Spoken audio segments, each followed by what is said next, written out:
처음에 이제서 대학을 이제서 성하니까 강연할 때 갔는데 입는 그 굉장히 히피스럽게 입고 온 거예요. 그러니까 정신 굉장히 충격먹었거든요. 근데 지금 여기는 지나가 히피스럽다 그러구나. 나는 무당 같다 그랬는데 내가 그랬는데 무당이었거든. 화장 저라면 약간 치렁치렁하다. 목사님 우리 세대 좀더 그런 막 이렇게 막옥 그러니까 치렁치렁. 치렁치렁하고 이렇게 블링블링이었는데. 아니요 블링블링. 말하자면 좀 센 세요. 스타일 세요. 딱 보니까 인상이 딱 그래 보이잖아. 그러니까 장님 여기 세. 장난 이리 오세요. 여기 앉으세요. 그게 아니, 이게 목사님 옷의 말로 말하자면 신기가 여기가 제일 옆에가 제일 멀어요. 신기가 맞아, 옆에 잘안 보여요. 신기야. 그 사람 믿음 없는 사람 옆에가 제일 어둡습니다. 옷상 할 걸? 섬뜩하다잖아. 집사님 진짜 저 취직해야 돼요. 왜? 이거 진짜 이 스트러글이지 리얼이에요. 정말 그래요. 말씀 아니 페미니스트를 싫어한대요 사회에서. 그랬어? 아 그럼 저도 하나님은 남녀도 사랑하시고 여자도 사랑하시고 다 사랑하시는 거 아니야? 나는 쫓겨나자마자. 자식을 남녀 뭐 아들 딸 안 가리듯이 남자가 페미니즘 하는 거는 그거잖아요. 벼슬? 아니요. 아 그러니까 좋은 거죠. 근데 여자가 그거를 세게 얘기하면은 달라요. 근데 메디칼 쪽에서 남자가 페미니즘 자체 얘기하는 거에 대해서 안녕하세요 인사해야지. 컸다. 컸어요. 컸어요. 옷이 작더라고요. 컸어, 아침에 컸어. 옷 입는데 언제 이렇게 컸어? 메모할 것은 여기다 메모해. 너무 컸는데? 메모해야지. 집사님하고 커플룩이네. 진짜? 그러게 오늘 사진 찍어줄까? 부자님 아 맞다. 불쌍해. 아 그래도 우리가 가로지르는 남색 아들이 네. 그러게 둘이 엄청 친해서 그 반대는 확률은 꽤 있나요? 몰라요. 좋아하잖아. 네, 저는 그런 걸 집사님 입찰하는 엄청 역할이 좋아하잖아. 아니다 보니까 우와 안에 연구하는 사람으로 이제 껴들어가지 제가 입찰을 이제 잘 나왔어. 들어가지 못하니까 그게 그런 거는 400억 이하는 지방행정연구가 된다더만요. 그래요? 네. 근데 공개 입찰 들어가면은 이제 그 전에 했던 연구 용역 그 평가 결과라던가 이런 거에 입각해가지고 어차피 공개 입찰 그 요건에 의해서 심사하는 거라서 아니 그게 아니고 뭐냐면 그 군청이 그 행자부에다 신청하면 행자부는 아보카도 하고 있어. 지방행정연구에다가 네 용역을 주는 거예요. 용역을 종갑도 많이 네네. 하는데 그랬을 때 지방행정연구가 안 돼 하지 마 이거 투자 이렇게 하는 게 그런 것은 비율은 잘 모르시죠. 모르겠어요. 고성군이 그 돈을 쓰겠다는 거예요. 정부 예산을 갖다가 거기에다가 보이지? 눈이 안 보이지? 눈도 안 좋아. 제가 나도 어제 안경점에 가서 기웃기웃했어. 내 집에 볼 때마다 집에서 가만히 생겨서 웃는다. 아니 서울 사람 같은 부산 사람. 아 여기 많잖아요 그런 사람들 지금. 아니 근데 조용히 좀 있어도 아니야. 대구 이게 같지 근데 않죠? 이게는 좀 그래도 티가 나는데 이게는 영 티가 대구 안 나. 갔다는 게 뭔 말입니까? 아니야. 아니 그 서울 사람 같은 부산 사람. 부산 사람, 대구 사람 다 똑같습니다. 너무 왔다 갔다 근데 해서 우리는 딱 표가 나. 근데 이는 표가 가가 하고 뭐 좀 다르잖아. 자연스러워. 가가. 근데 친구랑 전화할 때만 전라도는 야가야. 야가야 가가 예, 제 옛날에 가가. 전라도 친구는 어. 걔는 먼 말만 하면 앞에 엄매를 그냥 계속 근데 내가 진짜 옛날에 촌스럽다. 전라도 사람들하고 같이 있다 보니까 계속 나도 몰랐는데 했는데 이 끝에 말을 내가 이 소리를 자꾸 했는가 봐. 근데 네 말을 왜 그렇게 하냐고. 나도 모르겠지. 같이 있다 보니까. 저도 했는데 충청도라 말이 느려요. 이 충격 사람 같이 안 보여. 저요? 서울 사람 같이 보여. 말이 되게 느려요 제가. 왜 그 말이 나왔을까? 뭐 서울 사람은 맛 좋은 담아내기 하고 어릴 때 부산에서 맨날 그거 노래하면서 서울내기 뭐 맛 좋은 담아내기 뭐 이런 식으로 막 놀이를 했던 것 같아. 그래요? 놀이, 한 명 오면은 동물 만들어냈잖아. 여기 자리 마련돼 있습니다. 뭐 했니? 막 그런. 여기 자리 마련돼 있습니다. 여기 있습니다. 근데 우리가 어릴 때는 참 순수했었어요. 김지사님 여기 오세요. 근데 왜냐면 우리 어릴 때는 학교 그 동네만 할수 있게 지금으로 말하면 애들 정신병자처럼 모지는 애들이 또 하나씩 있었어요. 그 머리에다가 집 이렇게 붙이고. 근데 애들 걔를 왕따를 안 시켜. 하오가 이름도 특히 하옥이야. 점 하나 있고 그럼 걔는 뭐 할머니하고 살아 그런 애들이 보통. 그러면 애들이 학교가 또 어디서면 걔가 나온다 마중으로 뭐 애들이 또 걔들 같이 어울리고. 저희는 동네에 어떤 애들이 있었냐면 그 동네 그 뭐지 학고방 같이 애들이 있는데 엄마 아빠가 낮에 이제 출근을 해요. 한두 시간. 그것도 이제 길게 정규직이 아니고 길게 출근을 못 하니까 애를 발을 이렇게 묶어놓고 집으로 훔쳐갈 게 없잖아요. 집에 그러니까 바깥에 문을 하려고. 개처럼 그냥. 아 이거 그 뭐 동그랗게 철사를 이렇게 동그랗게 해가지고 이렇게 들어 자물쇠 두살 돈이 없으니까 그랬던 집들이 꽤 있었던 것 같아요. 저 친구네 집 놀러 갔는데 막 수제비를 한 통을 끓여놓고 얘네 아침 점심 저녁을 형하고 가면서 그거 먹는 그 수제비 막 그러니까 저녁 때는 수제비가 요만했던 수제비가 저녁 때 가셨어요? 불어가지고. 아니 집사님 저기 뭐 한국 전쟁 때 사진. 아니 우리 어릴 때 두 번째 살 아니세요? 아니 근데 인생 제가 아빠인 줄 알았어. 2회차 아니에요? 제가 살았던 동네가 그 이북 피난민들이 피난민들이 피난민들이 넘어와서 살던 동네였어요.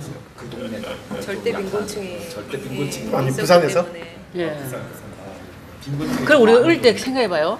또 밥 물고 시간 되면 그 깡통 하나 들고 이렇게 꿀꿀이 주고 어디로 와? 그럼 사람들이 전부 안 데치고 저도 밥 한 숟가락. 저도 기억나요. 넣어서. 옛날에 그 그죠? 미제 깡통 어. 들고서 밥 먹으러 제가 달라고. 저희 그 손이 예. 저는 니어카에 주먹만 했을 그 때 냄비 같은 거 얘기처럼. 냄비 같은 거 바꿔먹은 적은 있어요. 국제시장 그거 오는 거 니어카 진짜. 장수 와가지고 그게 옛날 그 뭐 레이션 박스 그죠? 예. 깡통 갖고 옛날에 거지들이 이렇게 밥 얻으러 왔던 거 기억이 나요. 그리고 옛날에 큰집 레이션 오빠가 박스. 월남전 갔다 오면 월남전 갔다 오면 그왜 월남전 갔다 오면 그 깡통에 왜 크래커 네. 초콜릿 들어가고 뭐 그런 거 있죠. 막 갖고 와. 그래가지고 그걸 우리 집 사먹을 내려줬는데 그걸 또 학교 들고 전라도는 와가지고 참고로 거지가 별로 없었어요. 전라도는 없었어요? 그럼요, 농토가 많고 하니까 서울에서 많았어요. 서울에는 많은데. 아 부산에서도 오대고 이렇게 깡통 들고 밥 얻으러 오는 사람들 많았어요. 아, 저 아니에요. 그러면 다 보면 보따리 밑에서 그걸 끓여가지고 다 나눠 먹더라고. 저기 다 겹이라고 알고 있는데. 아니에요. 뭐 저녁에 시간 딱 밥할 시간 되면 저 집집마다 담당이에요? 다 돌아다녀. 네, 어떻게 해줘도 밥 달라고. 아 그래? 그럼 다음 준비 안 해놨어요. 다 줬어. 다음에 할게요. 저도 어렸을 때 진짜 기억이 다음에 나요. 할게요. 그 누구 와요. 모르는 그지? 사람. 근데 엄마가 이렇게 상을 한 상차려서 이렇게 드려요. 그게 먹는 집이었다. 상차리. 네, 그러면은 근데 오늘 그걸 드시고 그냥 가세요. 읽기가 쉽지 그 않아요. 나중에 몇 번 소독하셨을 있었던 때 것 같아요. 그런 저희 어머니도 이렇게 그 오시면 겨울에는 그래. 주는 집안에서 현상이라는 게 배고픈 게 있잖아요. 제일 그냥 좋아. 집으로 안 오고 활발해지고 있어요. 달라고 갖고 있었는데 아 재밌네. 집중의 박수는 전북 전라도가 그 옛날 이야기하니까 재밌다. 세상 이야기하니까 재밌네요. 있을 거예요. 다른 동네들. 공감할 수 있어서. 저는 옛날에 니어커 그 역 연장선 씨 와가지고 이제서- 냄비 역 바꿔먹은 적이 있었어요. 박상 그 깜맹이. 그건 저 어렸을 아니, 때까지 있었어요. 너무 옛날 얘기 계속돼가지고 끊고 가야 되는데 갑자기 제일 어르신 분이 옛날에 리어카에서 엿을 바꿔먹는 아 진짜 그거 아니, 어렸을 때 그건 좀 있었어요. 아주 어렸을 때. 그 위에 여 위에다 무지 역 바꿔먹은 해갖고 적 있었어요. 하얀 뭐 이렇게 비닐 같은 거 이게 입에 넣으면 입에 녹는 거 있어요. 그래가지고 가위로 깨주잖아. 전 솜사탕 먹었어요. 마음껏 못 먹었어. 우리는. 야, 내가 오늘 이 자리에서 목사님, 권사님 다음으로 나이가 남바투네. 없죠. 자 저희 빨리 시작하겠습니다. 예. 네, 하다 뻔데기까지 다 나오니까 재밌죠? 재미는 있지만 재밌어. 그리고 오늘 이거 시작하기 전에 목사님 기도해 이제 주세요. 가요? 하나님 감사합니다. 저희들 예배를 통해서 은혜 나눌 수 있도록 인도하시고 또 함께 한국교회가 어떻게 변해야 되는지 또 우리가 어떻게 변하고 또 준비를 해야 되는지 깨달아갈 수 있도록 함께 공부할 수 있도록 인도하여 주시니 감사합니다. 함께 읽고 또 공부하면서 많이 배울 수 있도록 인도하시고 배운 데 멈춘 것이 아니라 또 이대로 실천할 수 있는 용기도 허락하여 주시옵소서. 예수님의 이름으로 기도합니다. 아멘. 그리고 책을 봤는데 책이 너무너무 좋은 책이더라고요. 그러니까 이게 이제 저희 단톡방에서 말씀드렸듯이 이거 안 사셔도 되고 PDF로 다운받아가지고 무료로 보실 수 있으니까 나중에라도 그 기회가 있으시면 그렇게 보실 수 있었으면 좋겠고 내용도 너무 알차고 그래가지고 원래는 2번에 우리가 원래 일반적으로 하니까 2번 다룰까 했었는데 3번에 걸쳐서 다루려고 해요. 그래서 오늘은 한 90페이지까지만 하면 좋겠고 이제 시작을 하면서 이 얘기 이제 언급을 하셨는데 이게 우리 요거를 시작하기에 좀 좋은 부분 같아서 잠시 읽겠습니다. 23페이지 제일 밑에 보면 이제 우리가 이어갈 이야기는 기존의 상식을 답습하지 않고 얘기 보고 그건 그러면 안 되지 누가 봐도 상식적이지 않잖아 와 같이 새로운 상식을 만들어가고 새로운 인식을 받아들이고 형성하는 데 열린 마음을 가지는 것입니다. 페미니즘은 편을 만드는 것이 아니라 곁에 두는 것입니다. 곁이란 말하는 자리가 아니라 듣는 자리이며 서로를 참조하며 배우는 곁에 언어가 존재하는 공간, 개인적 경험을 공적 이슈로 바꾸는 역량이 자랄 수 있는 공간이기 때문입니다. 편은 나뉘지만 곁은 옆에 함께 있습니다. 페미니즘과 신앙은 서로에게 곁의 언어입니다. 그렇기에 그들은 서로에게 이렇게 인사합니다. 샬롬 페미니즘입니다. 이렇게 해가지고 좋은 오프닝인 것 같아가지고 한번 읽어봤습니다. 여기 또 좋은 게 저 인도하기 좋으라고 이렇게 또 질문이 있어요. 바로 25페이지 보면은 짧게 저희 이거 40분에 시작했다 치고 2시 10분에 끝날 건데 그래서 각자 한 번씩은 꼭 얘기합시다. 그런데 첫 번째, 공동체에서 외면당하거나 소외되는 목소리는 무엇일까요? 불편함을 감수하면서 기꺼이 그 소리를 듣기 위해 환대하기 위해 우리는 어떤 노력을 할 수 있을까요? 랑 우리가 익숙하게 사용하는 편을 가르는 언어는 무엇일까요? 그 언어를 곁의 언어로 새롭게 창조해 봅시다 하면서 얘를 잠옷실에서 작은 예비실로 바꾸자 뭐 이런 얘기를 했는데 돌아가면서 1번하고 2번 중에 얘기하고 싶으신 거 하나씩 요거 시작하면서 짧게 서로 의견 한번 나눠보고 지나갔으면 좋겠어요. 1번하고 2번 중에 옵션 드립니다. 말씀하고 싶은 거 그러시면은 여기서부터 시작해서 요 방향으로 돌게요. 그렇죠. 이제 공동체에서 보면 어떤 일이 있거나 그러면은 되게 역할 분담을 남녀로 많이 좀 나누는 것 같아요. 예를 들면 음식 준비는 여자들이 해야 된다. 또는 예를 들어 그 예식이라든지 이런 거는 남성들이 해야 된다. 그렇게 보면 처음에 제가 교회를 왔었을 때 느꼈던 거는 제사를 지내는 것보다 더 남성이 우월적인 그런 곳이었던 느낌이 들었었어요.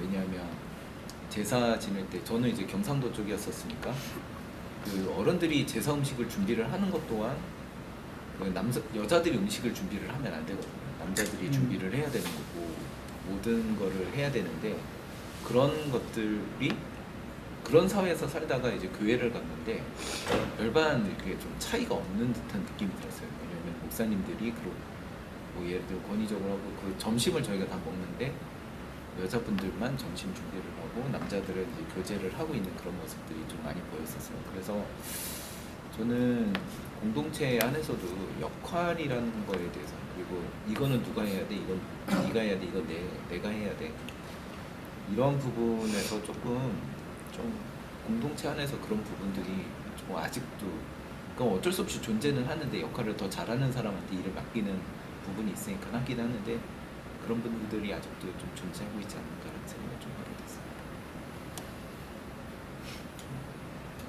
다음으로 넘어갈게요. 저는 좀 생각을 좀 오래 해야 될 것 같은데. 네, 그래요? 또 시간 가시네. 아니 그냥 얘기할게요. 그냥 떠오르는 생각은 저는 익숙한 너무 하나님 아버지라는 단어예요. 그러니까 어렸을 때부터 참 궁금했거든요. 아빠만 나올까. 네, 엄마가 익숙한데 아빠도 좋지만 그래서 그런 것들도 좀 의문이었고 거기에서 오는 교회의 어떤 가부장적인 분위기가 자연스럽게 어렸을 때부터 다가왔던 것 같아요. 그리고 또 그냥 바라보면은 또 예수님을 키운 건 또 마리아예요. 마리아이기 때문에 뭐 남자는 하늘, 여자는 땅 이런 관념이 또 있는 거 아닌가. 그 성경 안에 그런 것들도 녹아져 있는 거 아닐까라는 생각을 했어요. 그래서 이제 처음에 이제 그런 생각을 했었는데 얼마 전에 제가 마트에 있는데 하나님의 교회 성도들이 와가지고 어머니 하나님에 대해서 들어왔냐고. 하나님의 교회에서? 네네. 오, 어머니 양, 하나님. 그 어머니 어머니 안상홍 씨. 네. 거기서 어머니 그래서- 하나님에 대해서 들어봤냐고 안상홍 그래서 교회에서. 들어보지 못했다. 그래서 그렇게 가깝구나. 또 어필을 하더라고요. 거기서는 우리는 어머니 하나님이 계신데 어머니 하나님이 되게 소외돼 있었다 그동안. 그러면서 다가오더라고요. 솔깃할 수 있겠다라는 생각 들었어요. 어떤 균형적인 면에서 우리가 되게 이렇게 알지 못했던 어떤 사랑의 근원을 다시 한번 찾아보자라는 의미에서 어떤 사람들한테는 되게 솔깃하고 관심을 줄 수도 있겠구나 이런 생각은 했었어요. 그래서 네, 그냥 처음 드는 생각은 여기 이번에 그 질문의 취지와는 조금 다른데 결은 다른데 그런 생각이 들어서 나눠봤습니다.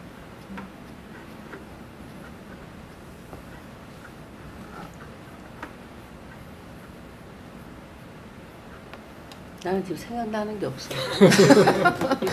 다음에 하시죠. 패스. 좀 생각을 해봐야 될 것 같은데. 먼저 하시죠, 먼저. 패스 2번. 패스권 한 번씩밖에 못 드려요.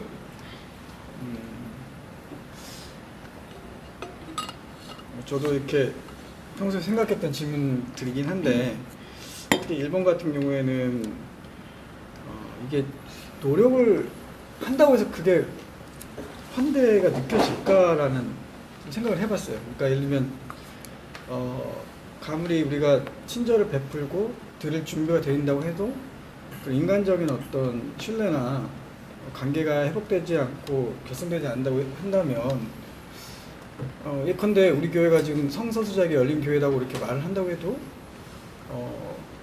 그렇게 말을 하는 것과 그들이 여기 와가지고 해야 될 뭐 만약 오신다면 겪어나가야 될 어떤 스킨십이나 문화 차이가 분명히 존재할 텐데 과연 우리가 어떻게 해야 될까라는 생각을 해봤는데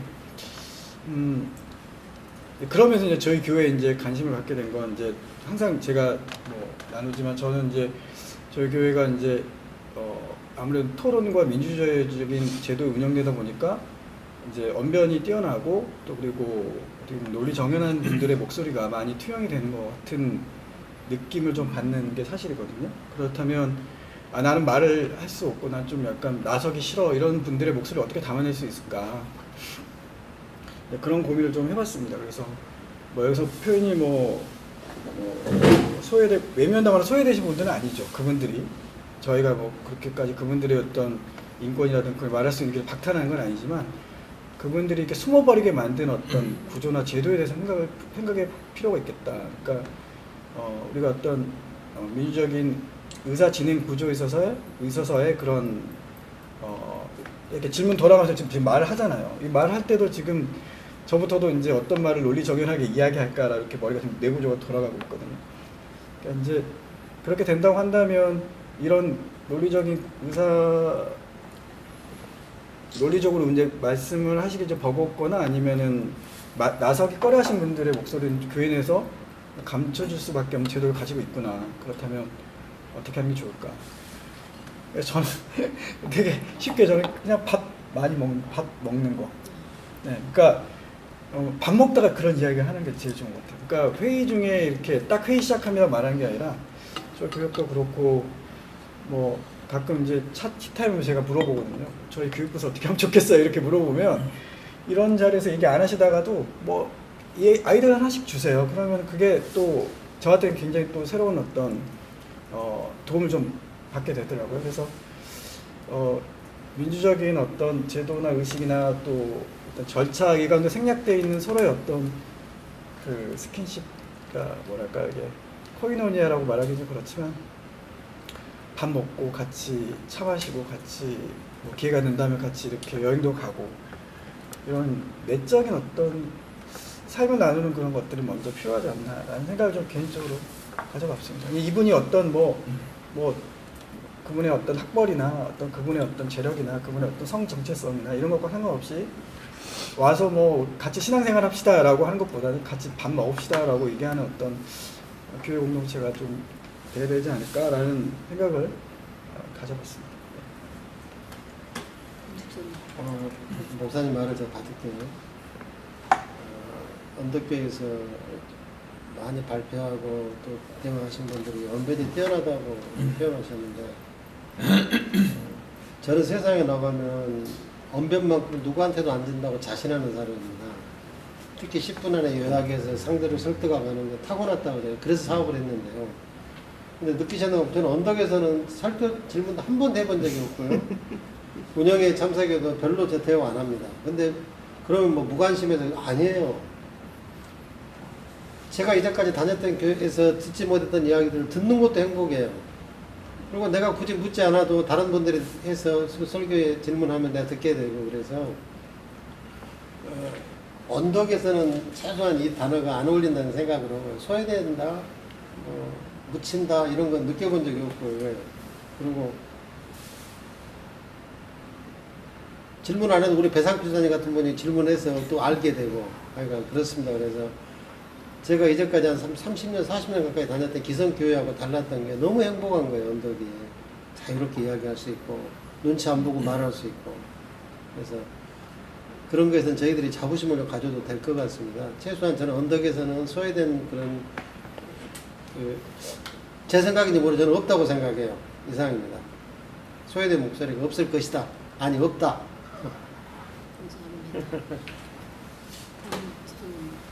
저는 이제 교회 바깥으로 좀 이제 넓혀가지고요. 누가 그런 얘기 들었어요. 예를 들어서 한국 사람이 이제 한국 여성이 뭐 미국 사람이나 아니면 호주 사람이랑 결혼을 하면은 국제 결혼했다고 그러거든요. 근데 한국 사람이 이런 태국 사람이랑 베트남 사람이랑 결혼하면은 다문화 가정이라고 그래요. 국제 결혼을 해도 되는데 그래서 뭔가 그 나라의 그러니까 뭐 국력이나 아니면 은근히 저희들의 잠재의식 속에 야, 미국 서양 사람 백인들은 우리보다 우월한 존재인 거예요. 그런 우월한 존재랑 결혼을 했어. 와, 굉장히 막 그리고 실제로 그렇게 국제 결혼하신 분들을 되게 이렇게 자부심을 가지고 있더라고요. 나 미국 사람이랑 결혼했어. 내 남편 미국 사람이야. 나도 미국 사람이 된 것처럼. 근데 이제 그 반대의 경우도 있지 않습니까? 뭐 베트남 사람, 태국 사람이랑 결혼했어. 그러면 뭐 좀 그래요. 그래서 뭔가 우리의 좀 무의식 가운데에 그런 열등감 혹은 우월감 그런 게 그 국가에 대해서 말이죠. 서양은 되게 우월한 국가.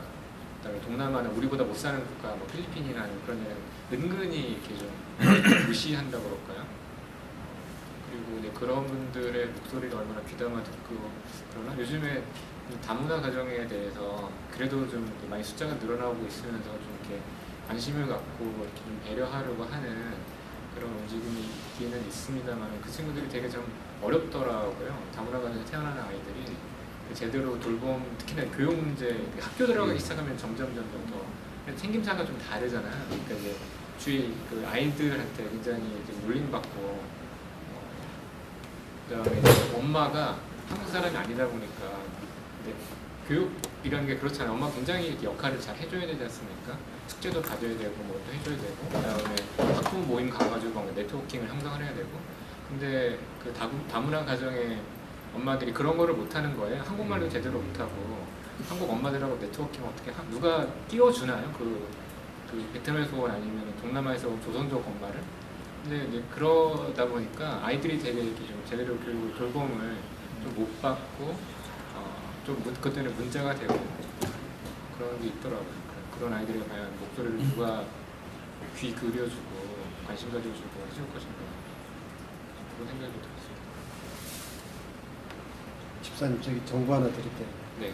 집사님이 알고 계신 그 서울 인근 도시라든가 이런 데 이야기고 지방 가면요 엄마 아빠가 한국 사람 애들이 왕따 나는데 한 집과 한 집이 말 그대로 국제결혼이에요. 이게 더 많아요. 예, 그 아이들 태어난 게 와 지금 그렇게 역전되고 있어요. 시골 쪽으로 가면. 우리보다는 예. 이게 이제 수도권이라든가 이런 데는 집사님 말씀이 맞고 지방에 가면은 한국 부모를 둔 아이들이 왜 그러냐면 지들끼리 대체로 이제 베트남이 많고 캄보디아 이런 데가 많다 보니까 그 이야기 좀 충격이었어요. 그렇죠. 예, 역전돼가지고 그런다. 근데 워낙 수가 적대요. 뭐 한 반이 뭐 10명 이러는데 그 중에 한국 애들이 적다고 그러니까. 말씀해 주시죠. 저는 별 생각이 없어요. 아 그래요? 횟수권 쓰신 겁니다. 뭐 갑자기 생각해 보려니까 저도 이제 그 아까는 이제 하나님 어머니 하나님 뭐 이런 얘기를 많이 그런 얘기도 이제 생각해 볼 수 있는데 저는 거꾸로 성경에 하나님의 아들들, 하나님의 아들 뭐 이런 표현들이 꽤 있는데 그거 어떤 번역할 때 특별히 많이 혼동스러운 거예요. 그래서 이제 하나님의 자녀들 그래야 되는데 그래서 둘 다 포함해야 되는데 성경에는 아무래도 저 그런 아들 선호 그 심하잖아요. 그런 내용이 그런 부분에서 좀 이제 불편했던 부분들이 좀 있어요. 번역할 때도 조심해야 되고. 장모님 말씀하시죠. 아 질문이 뭐였냐고요. 질문이 저희 그 공동체에서 외면당하거나 소외된 목소리가 무엇이 있을까? 그것을 우리가 불편함을 감수하면서 어떻게 하면 환대할 수 있을까? 이 질문에 답을 하셔도 되고요. 우리가 익숙하게 편을 가르는 단어 교회 안에서 그런 예가 어떤 게 있을까? 예를 들면 이제 잠옷실 같은 게 아빠도 같이 들어갈 수 있는데 잠옷실이라고 엄마만 같이 들어갈 수 있으니까 이거를 이제 작은 예배실 이런 식으로 바꾸면 어떨까? 그 두 개 중에 하나만 선택해서 답하시면 돼요. 질문이 무엇이든 전 뭐 대답이 엉뚱할 테니까. 뭐지? 아까 말씀하셨듯이 저는 그러니까 이제 강릉채 씨의 셋째 딸 한국인 여자하고 결혼했어요. 정말 강릉에 최씨들이 많네요. 예. 거기다가 최진사 댁 셋째 딸. 아이고. 한국 사람. 진사. 한국 사람하고 결혼했어요. 대단하죠. 네. 질문해 주면 뭐 알 것 같은데요. 대전제로 요즘에 뭐 페미니즘이니 뭐 젠더니 뭐 그런 그 어떤 그 남성 여성 뭐 이런 것에 대한 갈등이 심하고 또 부각시키고 뭐 개선해 보자고 하고 막 그런 운동이 많이 일어났는데 저는 근본적으로 난 이것이 하나님의 잘못이라고 생각해요. 근데 하나님은 분명히 남자를 먼저 만들었잖아요. 그 다음에 여자를 어떻게 왜 만들었냐면 남자가 심심하니까. 여기 나옵니다. 이 뒤에 나옵니다. 네네. 창세기 나옵니다. 네네네. 그렇게는 안 나옵니다. 하지만 창세기는 나옵니다. 남자가 이렇게 외로워 보이니까 하나님이 야 너 친구 삼아서 요 아담을 하나 만들어 줄게 해서 만들어 줬어요. 궁금한 거는 만약에 아담을 안 만들고 아니죠 아담을만 있고 하와를 안 만들었다면 그러면 어떻게 후손이 생겼을까? 그럼 하나님이 계속 사람을 만들어야 되나? 아니면 아담과 이브가 만나서 양성과 음성이 만나서 아이가 자손이 퍼지는데 만약에 여자를 만들지 않았으면 그럼 어떡하지? 하나님이 계속해서 그걸 계속 만들었을까? 뭐 이런 아주 엉뚱한 생각을 합니다만 근본적으로 남자와 여자에 대한 그 차이는 이미 이게 잉태하고 나온 거죠. 이렇게 역할의 차이인 거지 존재의 차이가 아니고 역할의 차이에 대해서 우리가 너무나 현생을 살면서 너무나 민감하게 반응을 한다. 그래서 좀 지나치지 않나라는 생각을 하는 거죠. 심지어는 이제 여자 군대까지도 허용이 되는 그런 시대까지 왔는데 물론 현실적으로 사회적으로 일어날 수 있는 여러 가지 현상들을 보면 남자로 인해서 상대적으로 피해를 받는 여성 어떤 그 문화가 분명히 있죠. 그러나 그 문화를 그냥 똑같이 만들어야 된다고 하는 그런 뭐 주장이랄까 그런 것에 대해서는 조금 의심이 있어요. 그러니까 우리가 평등의 문제가 아니라 능력의 문제, 뭐랄까 그런 것을 인정을 하자. 여성이 남성이 할 수 있는 역할에 대한 것, 또 그 정체성에 대한 것은 인정을 해야 되지 않나라는 대전제가 있어서 그렇습니다. 그리고 이제 최근에 처음으로 넷플릭스 보니까 피지컬이라는 거 있더라고요. 처음 봤는데 굉장히 재밌게 봤어요. 근데 결론은 어떻게 됐어요? 여자 남자 구분 없이 평등하게 모든 상황에 대해서 다 해요. 근데 결론은 어떻게 돼요? 다 남자가 우위였잖아요. 물론 피지컬이라고 하는 그 분야이긴 하지만 결국은 그런 면에 있어서는 여자가 남자를 이길 수가 없어요. 그것을 인정하자는 거지. 대신 남자가 여자를 이기지 못하는 어떤 것들이 있어요. 특성. 그거는 남자도 인정해주고 키워주고 서로 상호 인정해야 되는데 모든 분야에 대해서 남자가 우월하고 남자가 가부장이고 뭐 이런 것은 좀 탐탁치 않다 이런 생각이 들긴 해요. 상호 보완이 돼야 되는데 대결 구도를 사회에서 만든 것 같아요. 일단은 강약 이래가지고 막 남자애들 막 싸움 붙이는 것 같아요. 그래서 막 혼란스러워. 저는 옛날에 직접 시청 앞에 간다고 하는데 그날이 무슨 그런 날이었는가 봐요. 막 한쪽에서 교회 피켓 들고 막 한쪽에서 완전히 옷을 반은 벗었더라고요. 보니까 내가 저걸 눈으로 보면 저걸 하여튼 완전히 나체야. 반 나체. 그러니까 행진을 하는 걸 봤거든. 이래서 오늘 끝날 수가 없을 것 같은데 어째 큰일 났네요 지금. 배 집사님 말씀하시죠. 저는 안덕교회는 이 성평등 부분에 있어서 상당히 훌륭한 교회라고 생각하는데 조금 더 상대적으로 여성의 목소리가 좀 더 많은 교회 안에서 이제 주로 말씀 많이 하시는 목회자분들하고 이제 예를 들면 운영위원 교인청에 의장님 이거라고 보면 다 남성분이어서 여성분이 어떻게 역사 20년인데 좀 나올 때가 되지 않은 그래서 조만간 그런 여성 운영위원장 내지는 여성 경영위원장 그냥 그런 프로젝트를 해서 조만간에 좀 여성분이 할 수 있도록 하면 좋지 않을까. 감사합니다. 이 책을 10회로 해야 될 것 같습니다. 네, 3회는 안 될 것 같고요. 네. 그래서 이제 꼼꼼하게 이제 봐야 되겠다. 이렇게 저한테 아이디어를 주셔서 이제 오늘 한 바퀴 도는 동안 감사하고 그래도 이제 좀 뛰어넘고 삼정 페미니즘과 기독교가 만난다면 이걸 할 건데 이 백소영 선생님이 제가 다른 책에서도 이거 본 적이 있는데 되게 저는 하시는 그동안의 행보가 되게 은혜가 됐거든요. 근데 여기서도 이렇게 만나게 돼서 되게 반가웠는데 이제 제가 여성으로서 페미니즘 할 때 너무 조심스러워가지고 권 집사님한테도 도와달라고 SOS를 쳤었는데 이제 한국 사회에서 페미니스트 또는 페미니즘을 얘기할 때랑 한국 밖의 사회에서 페미니즘 얘기할 때가 이게 온도차가 너무너무 심하거든요. 하늘과 땅 차이라고 할 수 있을 정도로 외국에서는 남자들도 이제 인기를 얻기 위해서 페미니스트가 아니고 페미니즘을 모름에도 불구하고 자기는 페미니스트다 뭐 이렇게 거짓말로라도 막 정치인들을 하기도 하는데 우리나라에서는 그런 사람 없죠. 왜냐하면 그렇게 하면 칼 맞으니까요. 그러니까 특히 여성들이 자신을 페미니스트라고 정체성을 드러내는 것에 대해서 상당히 이제 두렵습니다.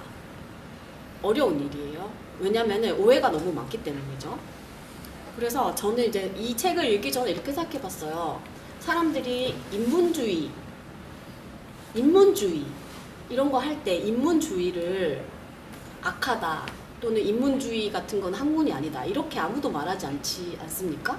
그러니까 인문주의라는 거는 인본주의를 기본으로 해가지고 이제 사회 현상이나 뭐 이런 것들을 보자는 거가 인문주의인데 페미니즘도 어떻게 보면 인문주의나 인본주의 이제 뿌리에서 나와가지고 박해받거나 뭔가 평등하게 대우받지 못한 여성들을 이제 같은 수준으로 이제 하자 그런 건데 페미니즘은 유난히 이제 학문으로서도 가치를 인정하지 않고 그거를 페미니즘에 패자만 붙여도 이제 페미라는 이름 우리나라에서는 페미 자체가 욕이에요. 진짜로 큰 욕이에요. 되게 공격을 받는 직전에 어떤 그 하는 욕이 될 수가 있어요. 길거리 같은 데서. 되게 두려운 말이 된 거죠. 그래서 그러면 이름을 한번 바꿔보면 어떨까 이렇게 생각했거든요. 저도 평등주의 어떨까 또는 여성 인권 운동 이런 거 어떨까. 그래서 제가 생각했는데 여기서 이제 백소영 선생님이 그렇게 하면 맞지 않다라고 이제 말씀하시더라고요. 흐린다 본질을. 그러니까 오히려 편하고 쉽게 가려고 했던 제 마음에 채찍을 주시더라고요. 그렇게 섞여서 가면 실제로 이룰 일을 이루지 못한다. 그래서 지금 칼을 맞더라도 페미니즘은 페미니즘으로서 가야 된다. 이렇게 뭔가 제가 이제 회초리를 맞은 기분이었고요. 근데 이 책에서 이제 방금 저기 장로님 말씀하셨던 이 챕터에서 그런 얘기가 많이 나오니까 한번 꼼꼼하게 한번 읽어보겠습니다. 자, 그 2세기 교부고 평화 신학자였던 테를 툴리아누스라는 사람이 여성을 어떻게 묘사했냐면은 여성들은 악마가 공격하지 못한 남성을 유혹해서 신의 이미지를 망가뜨린 악마의 문이기에 비난받으며 살아가는 것이 마땅하다 라고 얘기를 했는데 이 사람이 평화신학자라는 거죠. 그리고 근데 종교개혁 이후에 기독교의 남성 신학자들이 여전히 우위에 있었고 그들이 주였지만은 남성 신학자와 목회자들이 조금 결이 다른 주장을 하기 시작했대요. 뭐라고 하냐 하면은 이제 정확하게 이제 장로님 방금 말씀하신 그런 내용인데요. 다르게 말씀하셨어요. 여성은 남성과 다를 뿐이지 열등하지 않다. 다만 그 다름을 인정하고 존중하며 지도하고 여기 존중하며의 쉼표가 있습니다. 다름을 인정하고 존중하며 지도하고 쟁취하는 남성성과 격려하고 보조하는 여성성이 어우러져 서로 돕고 협력해서 사는 것이 하나님의 창조 질서다. 이렇게 얘기를 했어요. 이를 신앙 용어로는 상보론이라고 한다고 합니다. 상호에서 보조해서 한다고. 이 전통이 힘을 가지는 사회에서 성경적 여성의 삶이라는 것은 남성의 보호와 사랑을 받으면서 살되 세상의 공적인 일을 욕망하지 않아야 했습니다. 여성으로 태어났다면 현숙한 내조자요 어머니로서 운명이 주어져 있다는 주장입니다. 물론 비난받으면서 저주의 삶을 살아라. 그게 무슨 말이야? 아까 이제 테르 툴루 아누스가 했던 그 이제 교부 시대의 말과는 달라졌죠. 조금 진일보했다고 볼 수 있지만 기독교 여성 이해의 변화를 이렇게 오게 한 요인은 과연 무엇이었을까요? 여기 이제 이 작가가 질문하고 있어요. 기독교 남성 지도자들이 집단 회개라도 한 것일까요? 근데 아니었다. 오직 성경으로를 외치면서 텍스트를 다시 묵상한 것이 전통사회의 여성 혐오적 시선을 그치게 한 면도 있었습니다. 근데 이제 그거보다 또 중요한 면은 사회가 변화하면서 귀족하고 노예 외에 이제 평민이 스스로 벌어서 먹고 살게 하면서 자기들만의 이제 새로운 문화를 만들어가면서 여성성에 대해서도 좀 이제 생각을 하게 된 거고, 예전에는 오직 귀족과 노예의 신분 차이만 우리가 주목을 했었는데 이제 귀족과 노예가 아닌 평민이 생겨나니까 또 다른 차이, 그 귀족과 노예만큼이나 심한 남자 여성의 차별에 대해서도 이제 눈을 뜨게 된 거죠. 그렇게 했는데 이런 상황에서 사도 바울은 또 부드러운 가부장제, 지금까지 말한 것과 일맥상통하는 거예요. 그야말로 새로운 시대의 가정 담론으로 딱 알맞는 그런 말을 이제 하기 시작해요. 남편은 그리스도께서 교회를 사랑하시고 그 교회를 위해 자신을 주심같이 아내를 사랑하고, 교회가 그리스도에게 하듯 아내들도 범사에 자기 남편에게 순종하라라고 에베소서에서 말하고 있어요. 상당히 위계적이고 고압적인 전통적 남녀 관계를 막 빠져나온 시점에 그리스도가 하셨듯이 죽기까지 사랑하는 그 사랑으로 아내를 대하라라고 남편들에게 권고를 했으니까 얼마나 로맨틱하게 들렸을까요? 이렇게 사회학적 유형으로서의 낭만적 사랑은 기독교적 토대와 근현대 중산층의 핵가족 이상을 만나면서 좀 완전체가 됐다. 이 말은 이 완전체가 됐다는 건 완전하게 됐다는 게 아니라 모두의 입맛에 잘 맞는 어떤 비빔밥이 됐다. 요 시대 때 모두가 이제 요 정도면 좋겠다라고 원하는 이제 요런 게 됐다 이런 것 같고, 나의 여왕, 영혼의 파트너, 하나님의 선물, 신실한 친구, 이제 이런 말을 이제 교회에서 남성들이 아내에게 쓸 수 있게 됐다 이렇게 됐습니다. 그러니까 아내는 남편하고 그러면 이제 동등하다는 것일까요? 거의 동등할 만큼 중요하지만 동등하지는 않다는 말인가요?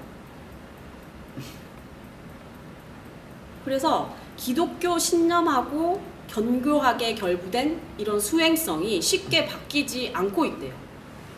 그래가지고 사실은 남성들이 이제 남성으로서 이런 이제 문화에 속해 있기 때문에 자신의 관점을 바꾸기 어려운 것도 사실이지만, 여성들도 이 세계관의 피해자는 마찬가지거든요. 우리도 어렸을 때부터 이렇게 자라왔기 때문에 저희도 사실 깨기가 어려운 점이 있어요. 이래야지 좋은 거 아니야? 뭐 순종해야지 좋은 거 아니야? 이런 걸 하게 되거든요. 그래서 교회 안에서 이제 여론조사 같은 거, 설문조사를 해보니까 전통적인 설교 안에 담긴 이런 내용. 여성은 순종적이고 지혜로워야 한다. 아내의 기본 역할은 남편을 내조하는 것이다. 교회에서 여성 리더는 부드럽고 포용적이어야 한다. 여성은 현모양처가 돼야 한다. 여성은 노출이 심한 옷을 입으면 안 된다. 교회에서 남성이 할 일과 여성이 할 일이 따로 있다. 이 말은 실제적으로 성차별적인데, 설문조사를 해보면 이 말 자체를 성차별적이지 않다고 느끼는 남성뿐만 아니라 여성이 매우 많았다. 우리는 이런 거에 너무 이제 익숙해져 있으니까요. 그런데 여기서는 이제 어떻게 말씀하고 계시냐면은, 가정의 수장이 아버지인 제도, 즉 가부장 제도는 결코 자연의 법칙도 시대 질서도 아닙니다. 왜냐하면 만약 그랬다면 하나님께서는 태초에 가부장제를 창조를 하셨을 거예요. 근데 하나님께서 가부장제를 창조하셨다는 말은 없거든요. 그 시대에 가장 주도적인 체제가 가부장제였을 뿐이죠. 그 시대 때. 그래서 성경을 심지어 문자 그대로 받아들인다고 해도 가부장제의 질서가 나오는 거는 창세기 3장에 타락 내러티브에 와서 처음으로 등장한다고 해요. 남편이 아내의 머리가 되는 상황, 이런 것들이 에덴의 질서라든가 모두가 기쁜 복음의 질서가 아니었다고. 그러니까 가부장제가 나오는 게 타락의 질서부터 타락의 그 상태부터 나온대요. 그러니까 43페이지 밑에요. 43페이지. 그래서 여기로 오기 전에 46페이지 먼저 읽고 갈게요. 이게 창세기 1장에 대한 설명이거든요. 이 교수님의, 이 학자의. 예를 들어 보겠습니다. 41페이지. 창세기 1장을 기독교 페미니즘의 시각에서 읽어보면, 하나님께서는 당신을 닮아 창조하고 선택할 자유를 지닌 존재인 사람을 만드셨다. 이를 남성과 여성으로 만드셨다고 적혀 있습니다. 여기에서 성별에 따른 역할 분담이 존재하지 않았어요. 창세기에서는. 오히려 그 텍스트에서 강조되는 거는 나아가서 다스리라라는 청지기적 소명을 받는 부분이에요. 다스림의 특권은 그래서 남성과 여성에게 모두 주어졌습니다. 다만 하나님이 다스림처럼 다스리라는 의미로 여기서 말하는 다스림이 피조물을 군림하고 집에 착취하라는 거는 또 당연히 아니겠죠. 사람이 다른 동물들과 함께 맞는 그 생육하고 번성하라는 생의 축복, 이것도 이제 뭐 여성을 재생산의 도구로 해석하는 게 아니라 다른 생명에게 남성과 같이 복을 주고 삶을 풍성하게 살아내길 바라는 창조주 하나님의 그 명령이니까, 만약 여성을 재생산의 도구로 해석을 한다면 이건 하나님을 모독하는 행위가 될 수 있지 않나라고 이제 이분이 설명을 하시고, 그래서 사람의 도리를 수행하는 것은 남성과 여성의 구별이나 차이가 없다. 창세기에선 그런 말을 하고 있지 않다. 이렇게 얘기하는데, 또 이제 페미니스트들이 이렇게 말하면 전통주의적 시각을 가진 성도들이 창세기 2장에서 남성과 여성의 구별이 있지 않느냐라고 이제 반론을 제기합니다. 아담의 옆구리 갈비뼈로 지음받은 여성의 창조 목적은 남성을 돕는 것이라고 2장에 나와 있지 않느냐 이렇게 얘기합니다. 그래서 다스림을 수행하는 것은 남성이고 그를 도와주는 조력자가 바로 여성의 역할이지 않느냐라고 전통주의자들이 얘기를 하는데 성경은 사실은 그렇게 말씀하고 있지 않다고 말합니다. 본문을 찬찬히 읽어보십시오. 이렇게 이분이 말했어요. 여자가 창조되기 이전에 남자라는 단어가 등장하지 않습니다. 아담은 히브리어로 사람이라는 뜻이고 남자라는 뜻이 아니에요. 그래서 우리가 아담을 남자로 알고 있기 때문에 아담을 보는 순간 아 이거는 남자구나 이렇게 즉각적으로 해석을 해서 그렇지 아담은 히브리어로 사람이라는 뜻일 뿐입니다. 따라서 창세기 2장의 강조점은 남자 여자가 누가 먼저 태어났고 그게 위계하고 구별이 있느냐가 아니라 다름의 분화와 상호 도움의 요청에 있는 것이 중요한 점이다. 아담이 잠들었다는 표현을 읽을 때 그동안의 전통에 익숙한 성도들은 남자가 잠들었다고 상상을 합니다. 하지만 아담은 사람이라는 뜻이기 때문에 잠든 것은 남자가 아니라 사람일 뿐이죠. 그러면 잠든 것은 남자가 아니라 여자인가요? 이렇게 또 질문할 수도 있겠죠. 그랬더니 본문을 좀 더 꼼꼼하게 읽어보겠습니다. 하면서 이제 설명을 하세요. 남자는 이씨라는 단어인데 하나님께서 아담의 옆구리에서 갈비뼈를 빼내어 이샤라는 여자를 만든 후에 비로소 등장한대요.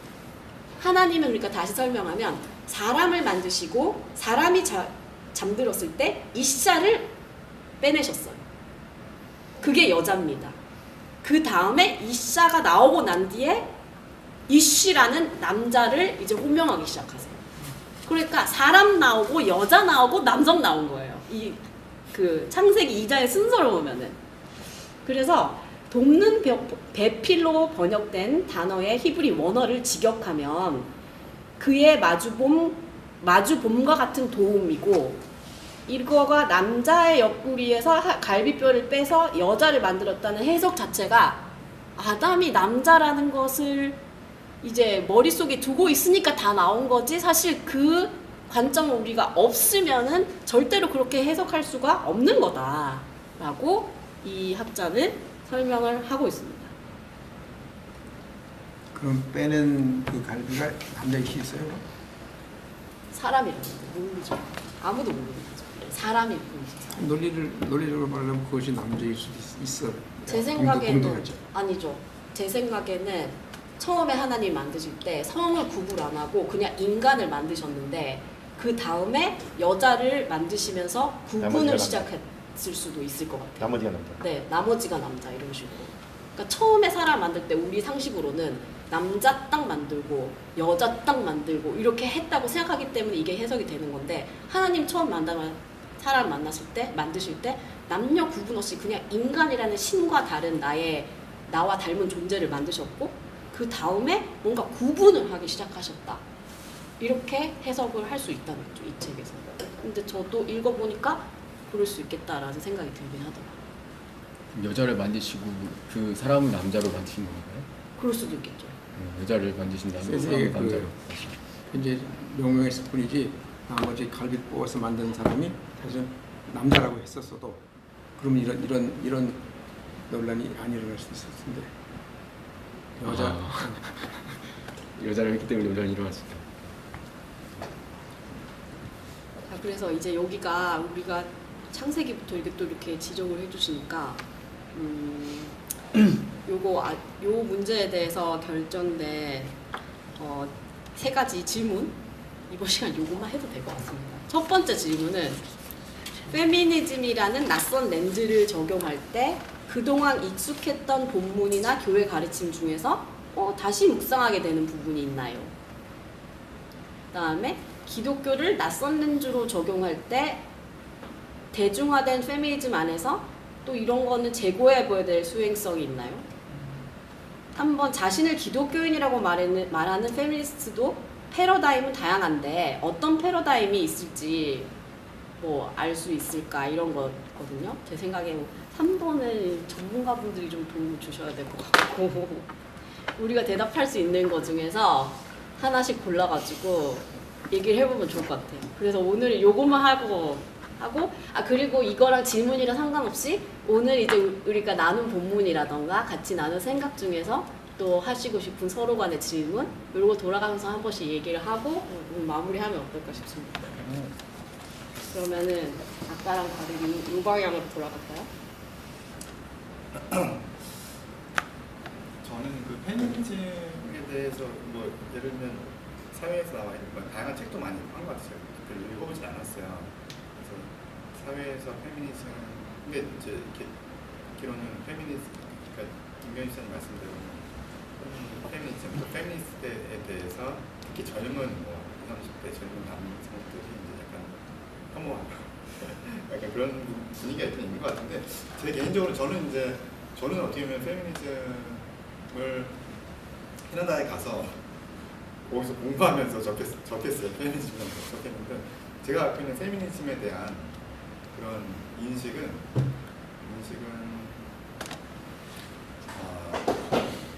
그야말로 되게 차별이 많은 게 있잖아요. 한국 사회. 그러니까 특히나 서양에 비해서 뭐 이제 여성들이 잘 못 느끼는 부분도 있는데 여러 가지 예를 들면 뭐 기업에 취직해도 유리 천장도 있고 차별이 만연돼 있는 이 사회 속에서 어떻게 보면 기울어진 운동장을 평평하게 만드는 노력이 필요한데 그것이 페미니즘이다. 저는 그렇게 생각을 하고 그런 거라면은 이거는 적극적으로 우리가 옹호를 해야 되지 않을까. 제가 그래서 저는 캐나다에서 페미니즘 교수님 읽고 강의 듣고 이제 한국 여성 신학자가 쓰는 그런 읽어봤는데 야 이런 게 다 있나. 그래서 내가 페미니즘 운동을 한번 해볼까 하고 가서 이런 생각을 했었는데 야 저도 딸이 있잖아요 또 그리고 제 아내가 여성이고 한국의 절반인 여성분이 살아가는 세상이 조금 더 좀 평등한 공평한 세상이 되어야 되지 않나 이런 생각을 했고 그래서 페미니즘은 조금 적극적으로 우리가 옹호를 해줘야 되지 않을까. 제가 짧게 얘기하면 저는 이제 대구라는 아주 보수적인 데서 나고 자랐고 교회도 보신파니까 막 정말 보수적인 장로구단에서 이제 나고 자랐잖아요. 제가 고등학교 이제 제가 다니는 여고가 되게 유명해요. 아직도 뭐 서울대 의대를 제일 올해 신문에 우연히 봤는데 한 고등학교에서 의대를 제일 많이 보낸 고등학교에 전국에서 12위인가를 했어요. 강남까지 합쳐서 여고인데. 그래서 저희 공부를 너무너무 잘해요. 수성구. 근데 그 중에서 공부를 제일 잘하는 제 항상 전교 1등하는 친구가 야자를 안 하고 집에 일찍 가는 게 되게 많은데 그 집에 제사가 많아가지고 애가 전교 1등하고 전국 1등을 해도 제사 전날은 제사 음식을 준비하러 야자를 빠지는 게 대구입니다. 그런데 그 친구는 오빠가 또 있어요. 오빠도 공부를 잘해요. 제 친구가 더 잘하긴 했다고 합니다만 그 오빠는 안 빠져요.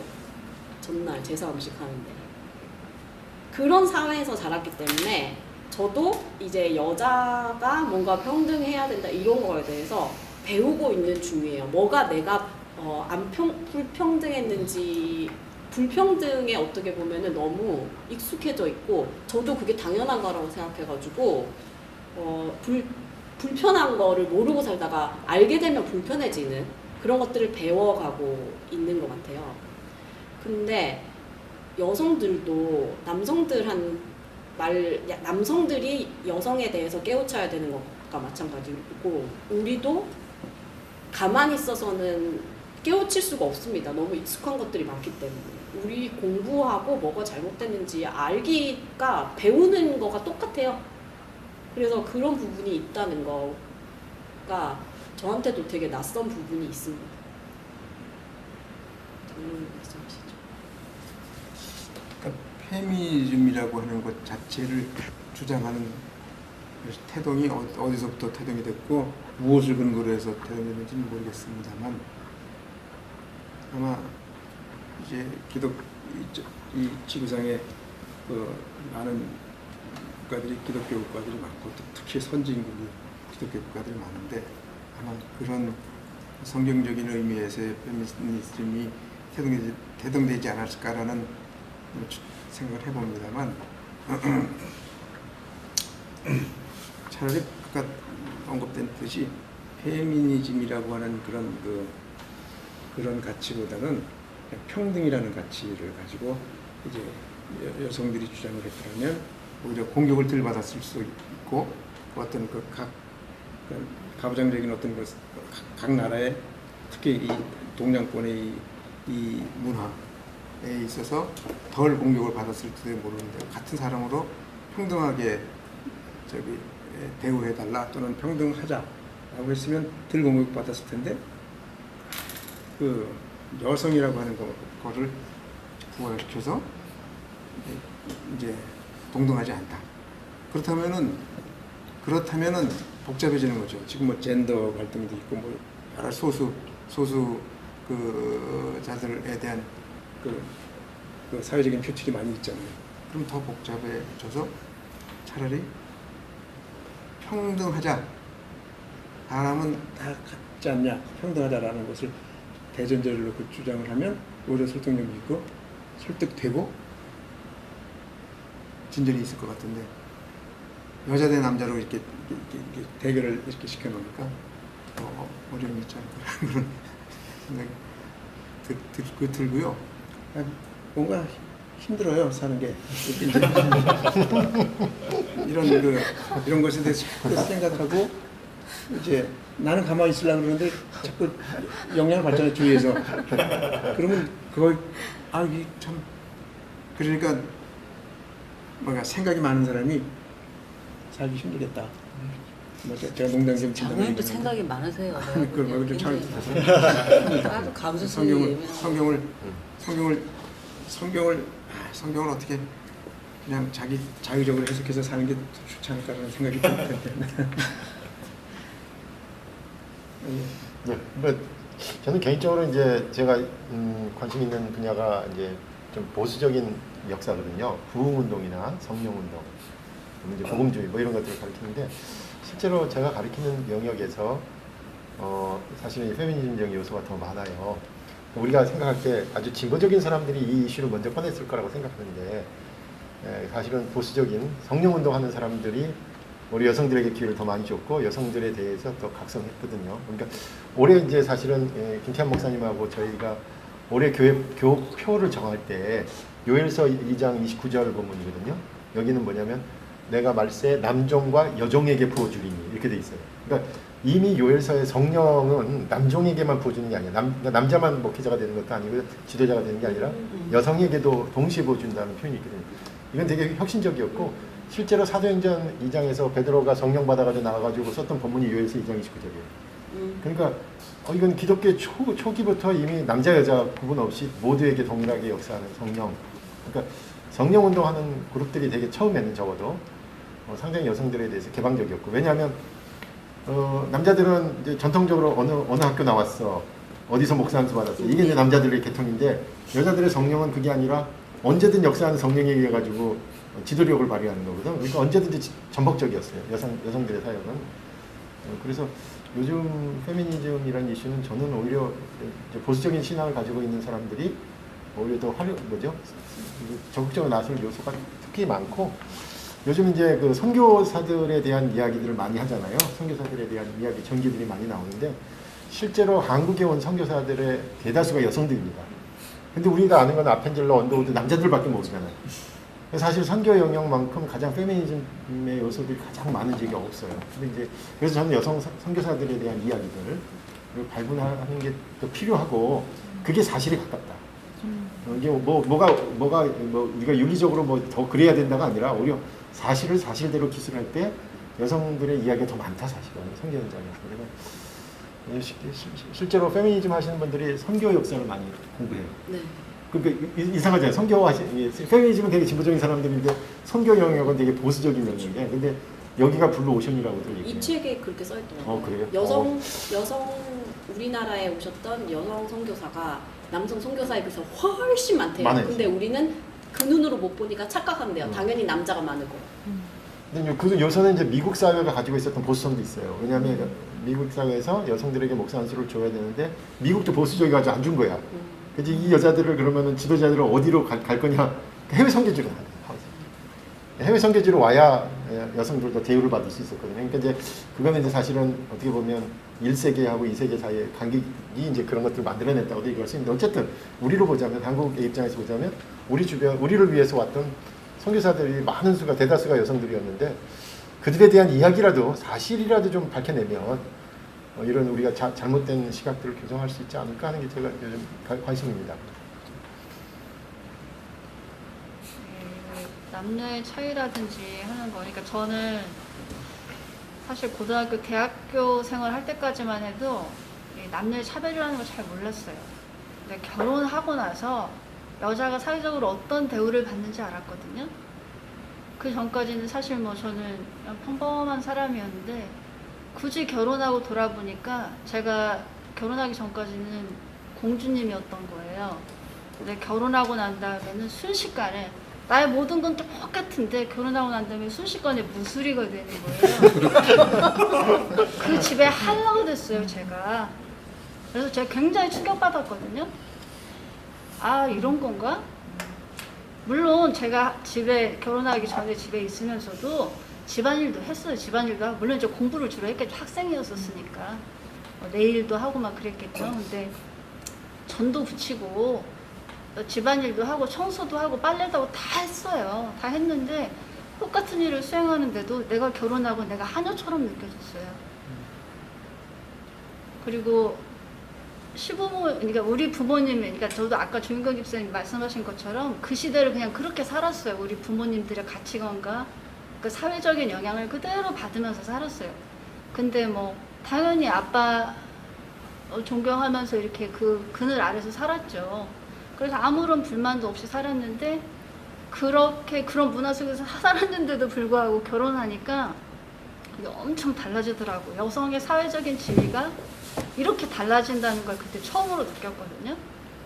그렇게 하고 이제 쭉 지금 50이 넘어 살다 보니까 이제 페미니스트까지는 아니어도 되게 답답했어요. 왜냐면 내가 그렇게 교육을 받고 그렇게 살았고 그런 가치관으로 살았는데 결혼하고 보니까 이거 너무 답답한데 뭐가 답답한지를 모르는 거예요. 왜냐면 그렇게 교육을 받아본 적이 없으니까. 그런 사고방식을 나에게 생각하게 해준 사람이 없었던 거예요. 다행히 우리 아버지는 딸아들 구별이 없었어요.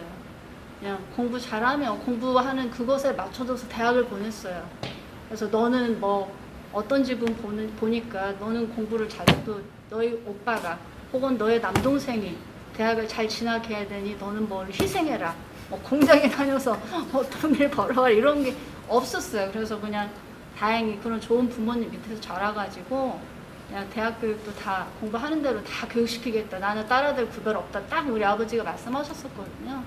그냥 그렇게 살았었어요. 근데 참 안타깝게도 제가 결혼하고 주위를 보니까 아무리 많이 배우고 아무리 똑똑해도 아까 대구에서 그 전교 1등짜리가 가서 전 부쳐야 했던 것처럼 음식을 해야 했던 것처럼 똑같더라고요. 고3이 전을 붙이더라고요. 아니 전 부치는 건 괜찮아요. 왜냐면 평소에 했던 일이니까. 근데 그게 느낌이나 뉘앙스나 그런 게 다 달라요. 그리고 그 성경에서 말씀하시는 그런 것들, 그러니까 어렸을 때부터 이제 엄마가 교회를 다니셔가지고 항상 남편의 말에 순종하라, 순종하라 뭐 이런 거 있잖아요. 답답한 거예요. 왜냐면 우리가 불합리성에 순종해야 되느냐. 그리고 성경에도 나와 있잖아요. 왜 그러면 남자에게 여성은 순종하고 여성의 말에 남자는 순종하면 아니 되느냐. 항상 어른이라든 꼭 남녀의 차별, 모든 남자가 그러면 어른이냐. 여기서 말하는 어른은 이제 그런 어른 있잖아요. 사회적인, 인격자라는 의미인데 그렇지 않거든요. 그러면 모든 여성이 남성의 말에, 모든 남성의 말에 모든 여성이 순종해야 되느냐. 그건 또 아니잖아요. 근데 제가 방금 아까 궁금해가지고 순종하라. 그래 순종 지금 복종하고 뭐가 다르지 하고 봤더니 어학사전에 보니까 순종하라고 복종하라고 똑같이 오베이예요. be obedient. 순종한다는 거는 복종한다는 거고 똑같은 거예요. 그래서 저 이걸 보고 살짝 좀 조금 영어는 원문은 좀 다를 줄 알았는데 말이 좋아 순종해야지 그건 복종이거든요. 그것은 좀 그래요. 그리고 인류학적으로도 예전부터도 특히 원시 시대부터는 남성의 육체적 아까 피지컬도 말씀하셨지만 남성의 그 근육의 힘을 여성은 강한 여성도 있기는 있죠. 여전사, 여군인 있지만 정말 소수고 대부분은 남성들이 신체적으로 굉장히 우월해요. 그리고 원시 시대에는 많은 그 동물이나 이런 걸 싸워서 이겨야 했기 때문에 이제 어쨌거나 남성이 우위인 사회에서 살았죠. 다행인지 불행인지 이제 그렇게 어떻건 쭉 지내오면서 그 육체적인 힘이 세상을 지배하는 그것에서 조금 벗어났어요. 그래서 요즘 인권운동이니 인권신장이니 여권운동이니 이런 것들이 많이 일어나는 거죠. 그래서 어쨌건 이제 이걸 얘기하자면 너무 길고 제 생각에 막 너무 복잡하기도 하고 저는 막 굉장히 혼란스럽고 헷갈리는 경우 너무 많아요. 오랫동안 신앙 안에서 살았고 복종하라. 하나님의 아들, 선 오브 가드 다 나의 자녀들 근데 나의 아들들아 그럼 딸들은 설 자리가 없는 거야. 그리고 이제 목사님들이 나중에는 이제 그런 말씀들을 하시죠. 이제 대학 진학 이렇게 할 때는 뭐 이 자녀들이라고 다 해석을 하시죠. 뭐 아들이 아니라 근데 이상하게 나의 딸들아 이런 건 없단 말이에요. 그리고 그런 것도 있고 또 이제 이 사회를 변화시키고 그래도 여건이 조금 신장하는 데는 아버지들의 역할이 컸다고 봐요. 솔직히 제가 여러 가지가 있지만 그래도 제가 주위에서 볼 때는 이 아버지들의 딸을 사랑하는 마음들이 현대로 조금 되면서 좀 약간 말랑말랑해진 부성들이 그 약간 딸들을 더 대우하면서 이런 여권 시장이 조금 있었다는 측면도 조금은 있는 것 같다는 걸 제가 이렇게 주변에서 보고 많이 느끼긴 하거든요. 그래서 중요한 건 여권을 신장하기 위해서 여성들이 나 페미니스트다. 여자들 나에게도 기회를 달라. 이런 것도 굉장히 중요하지만 그 남성들이 사실은 뭐 주변에 있는 구성원이 다 여자잖아요. 직장인 동료도 그렇고 자기 와이프도 그렇고 자기 어머니도 그렇고 자기 딸들도 그렇고 내 친구의 딸들도 그렇고 내가 딸이 없더라도 같은 인간으로서 동등하게 대우받고 평등하게 살 수 있게 이제 서로 간에 노력을 해야 된다. 근데 우리나라에서 지금 페미니스트가 거의 욕에 가깝다. 페미라는 게 참 너무 안타까운 일이죠. 그리고 이제 남자들도 결국은 저는 제일 속이 좁은 게 저의 편견이지만 안창희 형님한테 공격하는 거 아니고요. 20, 30대 싱글인 남성들이 좀 이기적인 것처럼 보여져요. 제 눈에는. 제가 저번에 한번 40대입니다. 40대. 40대. 40대예요? 정말요? 네. 어머 나 되게 어리게 보이죠. 많이 봐야 30대 초반인 오. 사실 20대로 봤어요 처음에는. 네. 애뜨게 보이죠. 40대예요? 네, 40대. 놀라워요. 중국 사람하고 진짜요? 저도 오빠예요. 한 살 하자죠. 놀라워요. 다행이네요. 근데 어쨌거나 제가 이제 뉴스 기사나 잡지에 보니까 20, 30대의 싱글인 남성들이 가지는 어떤 여성 혐오, 그 사람들이 여성 혐오 때문에 fem이라는 말이 거의 욕에 가깝게 돼버린 거거든요. 근데 제가 생각했을 때 그런 남자애들의 생각을 강화시킨 게 어머니들이에요. 왜냐면 저도 여자고 엄마지만 저는 이제 딸이 둘 있고 아들을 가졌으면 또 달랐을 것 같은데 아들을 가진 어머니, 제가 똑같은 여자는 똑같은 어머니지만 아들을 물론 다 같지는 않는데 제가 경험한 사람들 중에 아들 가진 어머니 욕하는 거 아니고요. 아들 가진 어머니들하고 사고방식 자체가 달라요. 왜냐면 내 자녀가 누구냐에 따라서 내가 내 아이를 지키려는 그런 것이 좀 다르더라고요. 그래서 나는 딸이 있으니까 딸을 지키려는 것 때문에 약간 페미니즘적 성향, 또 여성들이 조금 더 여건이 신장돼야 된다는 걸 가지고 있는데 아들들의 어머니, 그러니까 내 또래 아들들의 어머니를 만나보면은 굉장히 달라요. 굉장히 가부장적이고 예전부터 고전적으로 내려오던 사고방식을 가진 분들이 훨씬 많아요. 비율적으로. 안 그런 분들도 많지만.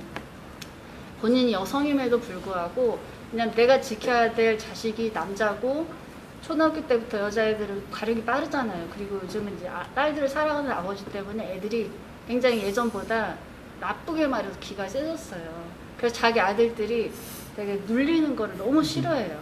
근데 그런 걸 너무 이해는 해요. 왜냐면 내 딸들도 어디 가서 눌리면 되게 싫어할 것 같거든요. 그래서 좀 이런 복합적인 거, 너무 복합적이어가지고 한마디로 단언하기는 참 어려울 것 같아요. 근데 어쨌거나 이제 제가 말하고 싶은 거는 여러 가지 문제도 있고 원인도 있고 그렇지만 우리는 서로를 향해 서로 마주보고 바라보면서 이해해야 된다. 서로 그 남자의 입장도 이해를 해야 되고 여자 입장을 이해해야 된다. 왜 페미니스트가 생겨났는지 어쨌거나 많이 억눌려져 있었기 때문에 보물처럼 일어난 거거든요. 이 시기가 지나면 페미니즘의 또 다른 어떤 거, 성소수자에 대한 것들이라든지 또 그 이후에 뭔가 비욘드 페미니스트라고 할까? 비욘드 성소수자라고 할까? 그런 어떤 것들이 자꾸 생길 것 같긴 한데 지금 현재로서는 서로 이해하고 받아들이고 해야 되지 않을까. 되게 길게 말해.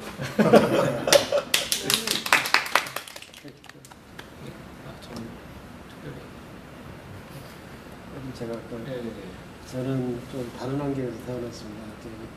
제가 아들이고 여동생이 하나 있어요. 그러니까 아버님이 93세신데 우리 때는 한 명은 꽤 많았어요. 하나 낳고 못 낳는 집안인데 우리 아버님이 철저하게 산하제한을 하신 거예요. 형태가 많은 게 본인이 싫어져서. 그런데 어떤 환경이냐면 저는 중학교 때부터 제 옷을 제가 빨아 입었고 여동생은 대학생 다니는데도 아빠가 옷을 빨아서 입혀서 보냈어요. 데려서. 속옷까지 다려가지고. 그리고 한 번도 그렇다고 해서 저를 뭐 차별하신 건 아니에요. 또 아들한테 엄청 해주셔요. 친구들이 막 부러워서 어쩔 줄 모르고 모든 전자제품 제일 먼저 전자식이 모든 걸 다 누렸고 옷도 마찬가지고 뭐 오르테파가 처음 나왔을 때 제일 먼저 입었고 학교에서.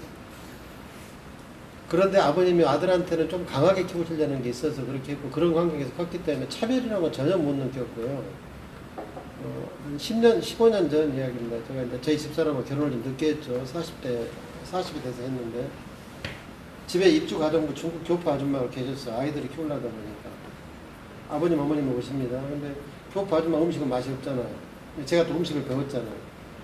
어머니하고 우리 집사람하고 아버님 쇼파에서 텔레비 보고 있으시고 내가 음식하고 그런 게 아무렇지도 않는 집안인 거예요.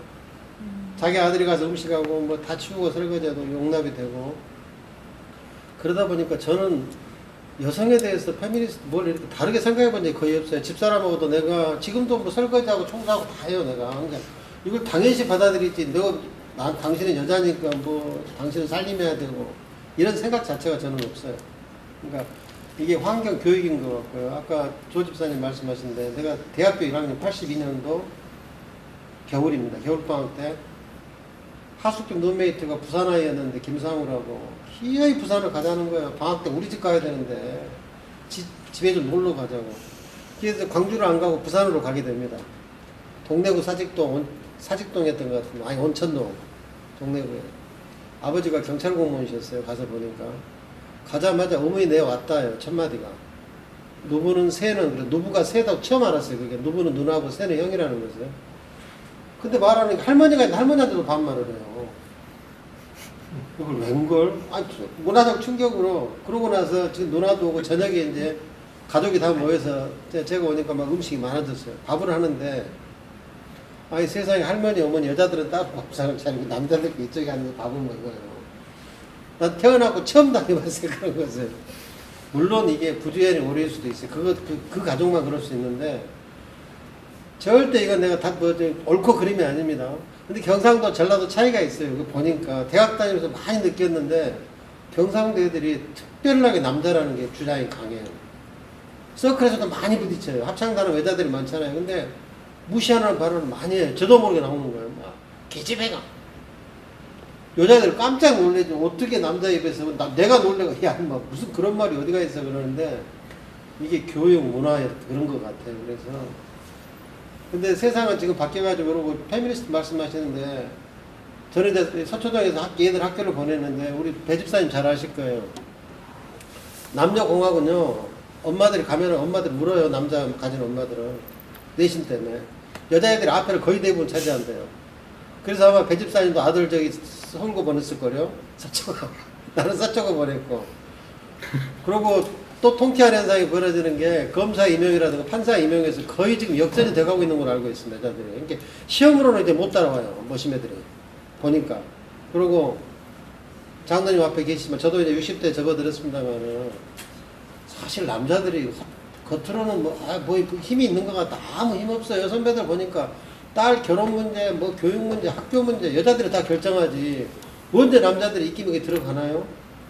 그냥 우리 선배들 조금 이렇게 옛날에 권위적으로 살았는데 저는 그렇게 살아본 적이 없습니다. 내가 뭐 애들 교육 문제도 내 마음대로 해본 적도 없으니까. 근데 세상이 많이 바뀌었고 그러고 그런 이게 저같이 이렇게 교육받은 사람은 정말로 몸에 배 있어요. 뭐 페미니스트 이런 거 생각 자체가 없어요. 남자 여자 일 자체가 구분이 중학교 1학년 내 옷은 내가 빨아 입었다니까요. 우리 여동생은 아버지가 다 빨아주고. 그게 환경 이런 것들이지 물론 좀 차이는 있겠지만 그렇게 생각합니다. 그래서 세상은 이미 많이 바뀌어가고 있고 그러고 우리 진짜 미래 젊은 세대들한테는 정말 말 그대로 평등하고 공평해야죠. 그래서 집사님 아까 그렇게 하셨다는 게 좀 안타깝습니다. 저는 근데 그렇게 안 살았습니다. 이상입니다. 목사님,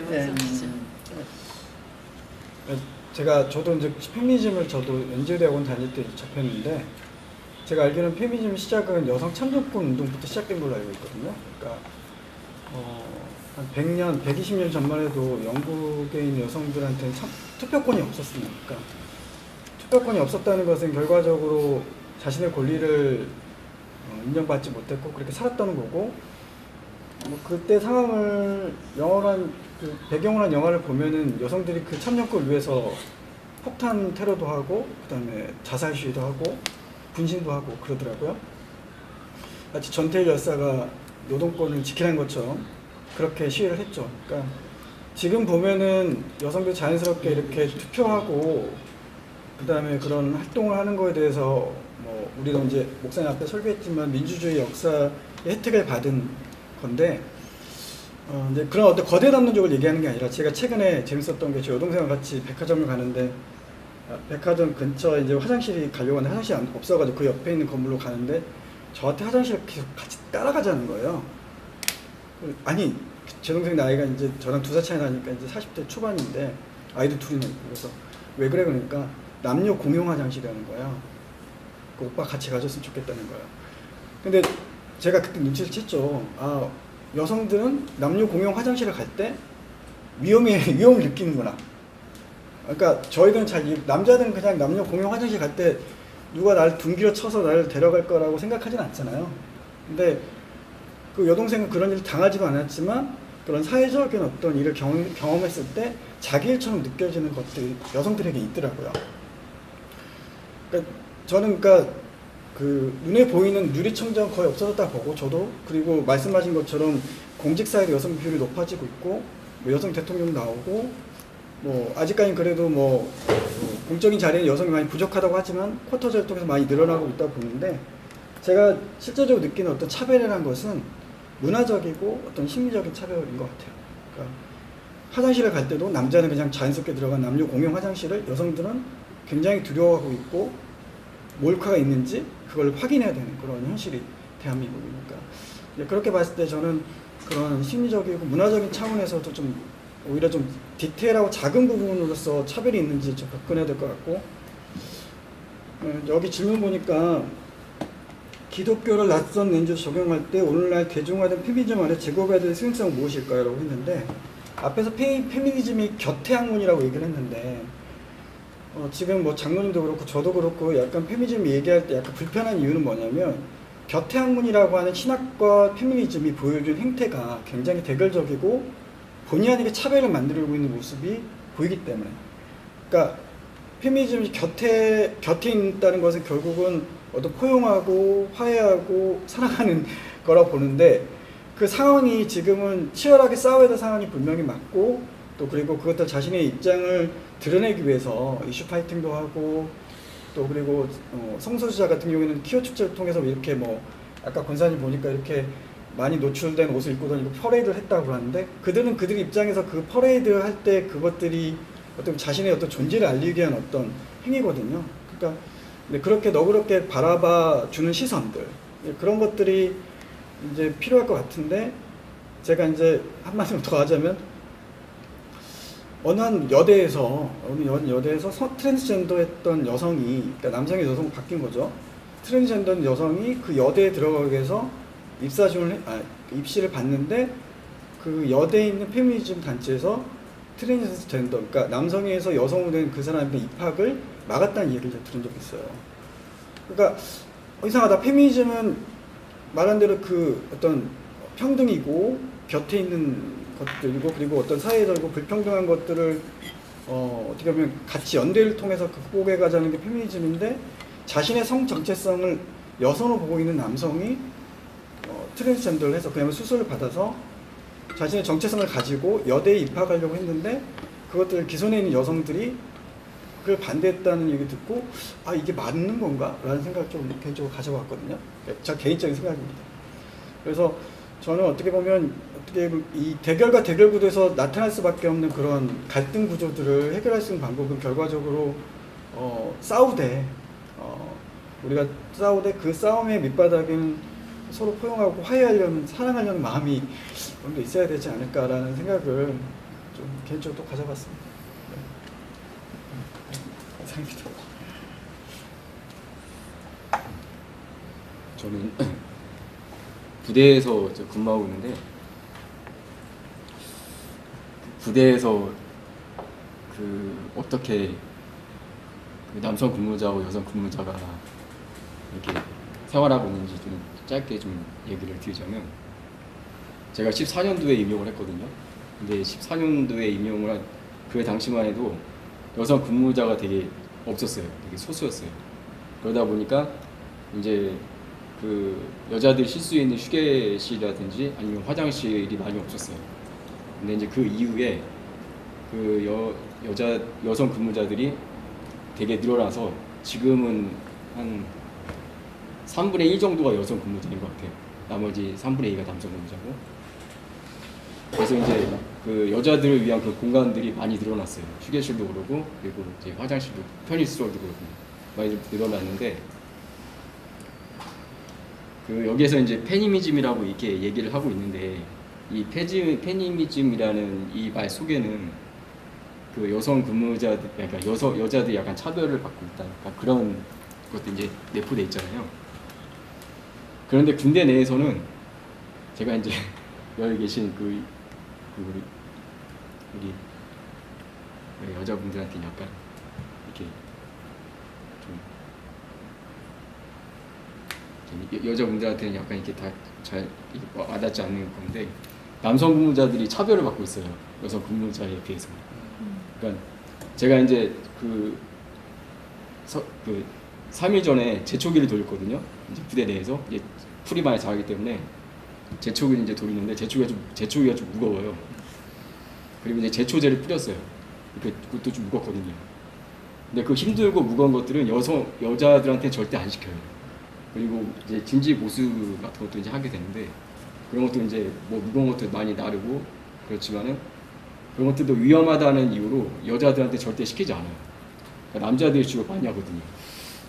그러니까 그런 면에 있어서는 군대 내에서는 남자들이 많이 차별을 받는다고 느껴요. 여자들에 비해서. 그리고 거기 군대 내에서 성분기가 되게 세거든요. 그래서 여자들한테 함부로 말을 하게 되면은 그거 가지고 걸고 넘어져서 남성 근무자들이 피해를 보는 경우가 되게 많아요. 그러니까 물론 이제 성추행이라든지 뭐 성폭행으로 인해서 직접적으로 피해를 받는 그 여성 근무자들도 있겠지만은 이제 그거 외에 약간 이렇게 말을 잘못 이렇게 아니면 그 남자가 이제 여성 근무자한테 좀 참 밉보여가지고 이제 그거를 앙심을 품고 있다가 얘기를 좀 했는데 그거를 약간 곡해가지고 그걸로 이제 걸고 넘어져서 남성 근무자들이 좀 피해를 보는 그런 면도 많이 있거든요. 근데 이제 제가 얘기하고 싶은 거는 그러니까 모든 그 집단이나 모든 그런 공간에서 그 여자만 차별을 받고 있다라는 그런 생각은 좀 안 해줬으면 좋겠다라는 좀 그 얘기를 하고 싶고요. 그러니까 이제 사회 우리 한국 사회 전반적으로 이제 그 여성분들이 이제 차별을 받고 있기 때문에 이런 페미니즘이라는 이슈가 일어나겠지만은 근데 모든 공간에서 다 그런 건 아니다. 예, 그런 걸 좀 이렇게 말씀을 드리고 싶고 그리고 그 직장 내에서 진급이라든지 승진이라든지 그런 면에서 전혀 차별을 받지 않아요. 여성 근무자들이 그 출산휴가라든지 육아휴직을 써서 몇 년씩이나 갔다 와도 그것도 다 합산이 돼가지고 이게 진급에 다 그 반영이 되거든요. 그래서 오히려 더 진급이 더 잘 되는 경우도 많이 있고 그렇기 때문에 좀 제가 근무하는 그 곳에서는 이 여성에 대한 차별 그런 것들이 좀 많이 없지 않나 좀 그런 것들 좀 말씀해주고 싶어요. 그러니까 한마디로 너무 한스럽게 생각하지 말아 이거예요. 예, 그러니까 너무 이렇게 그 페미니즘이라는 모든 집단에다 적용을 시키는 건 약간 무리지 않을까. 세상이 좀 좋아진 것 같아요. 예, 그래서 그러니까 제도화가 됐다는 거잖아요. 예, 저희 그러니까 공직 사회는 좀 제도화가 됐어요. 공직 사회는 이 군대라든지 아니면은 저희 주재영 수사님의 뭐 그런 공무원 그런 공공기관이라든지 그런 곳에서는 약간 이런 게 정착화가 돼가지고 여성 근무자들이 차별이 거의 없다고 보시면 돼요. 그 공간에 안에서는. 그러니까 예전에 비해서는 예, 많이 좋아진 건 사실이에요. 많이 좋아졌죠. 많이 좋아졌죠. 인간은 차별 많지 않아요.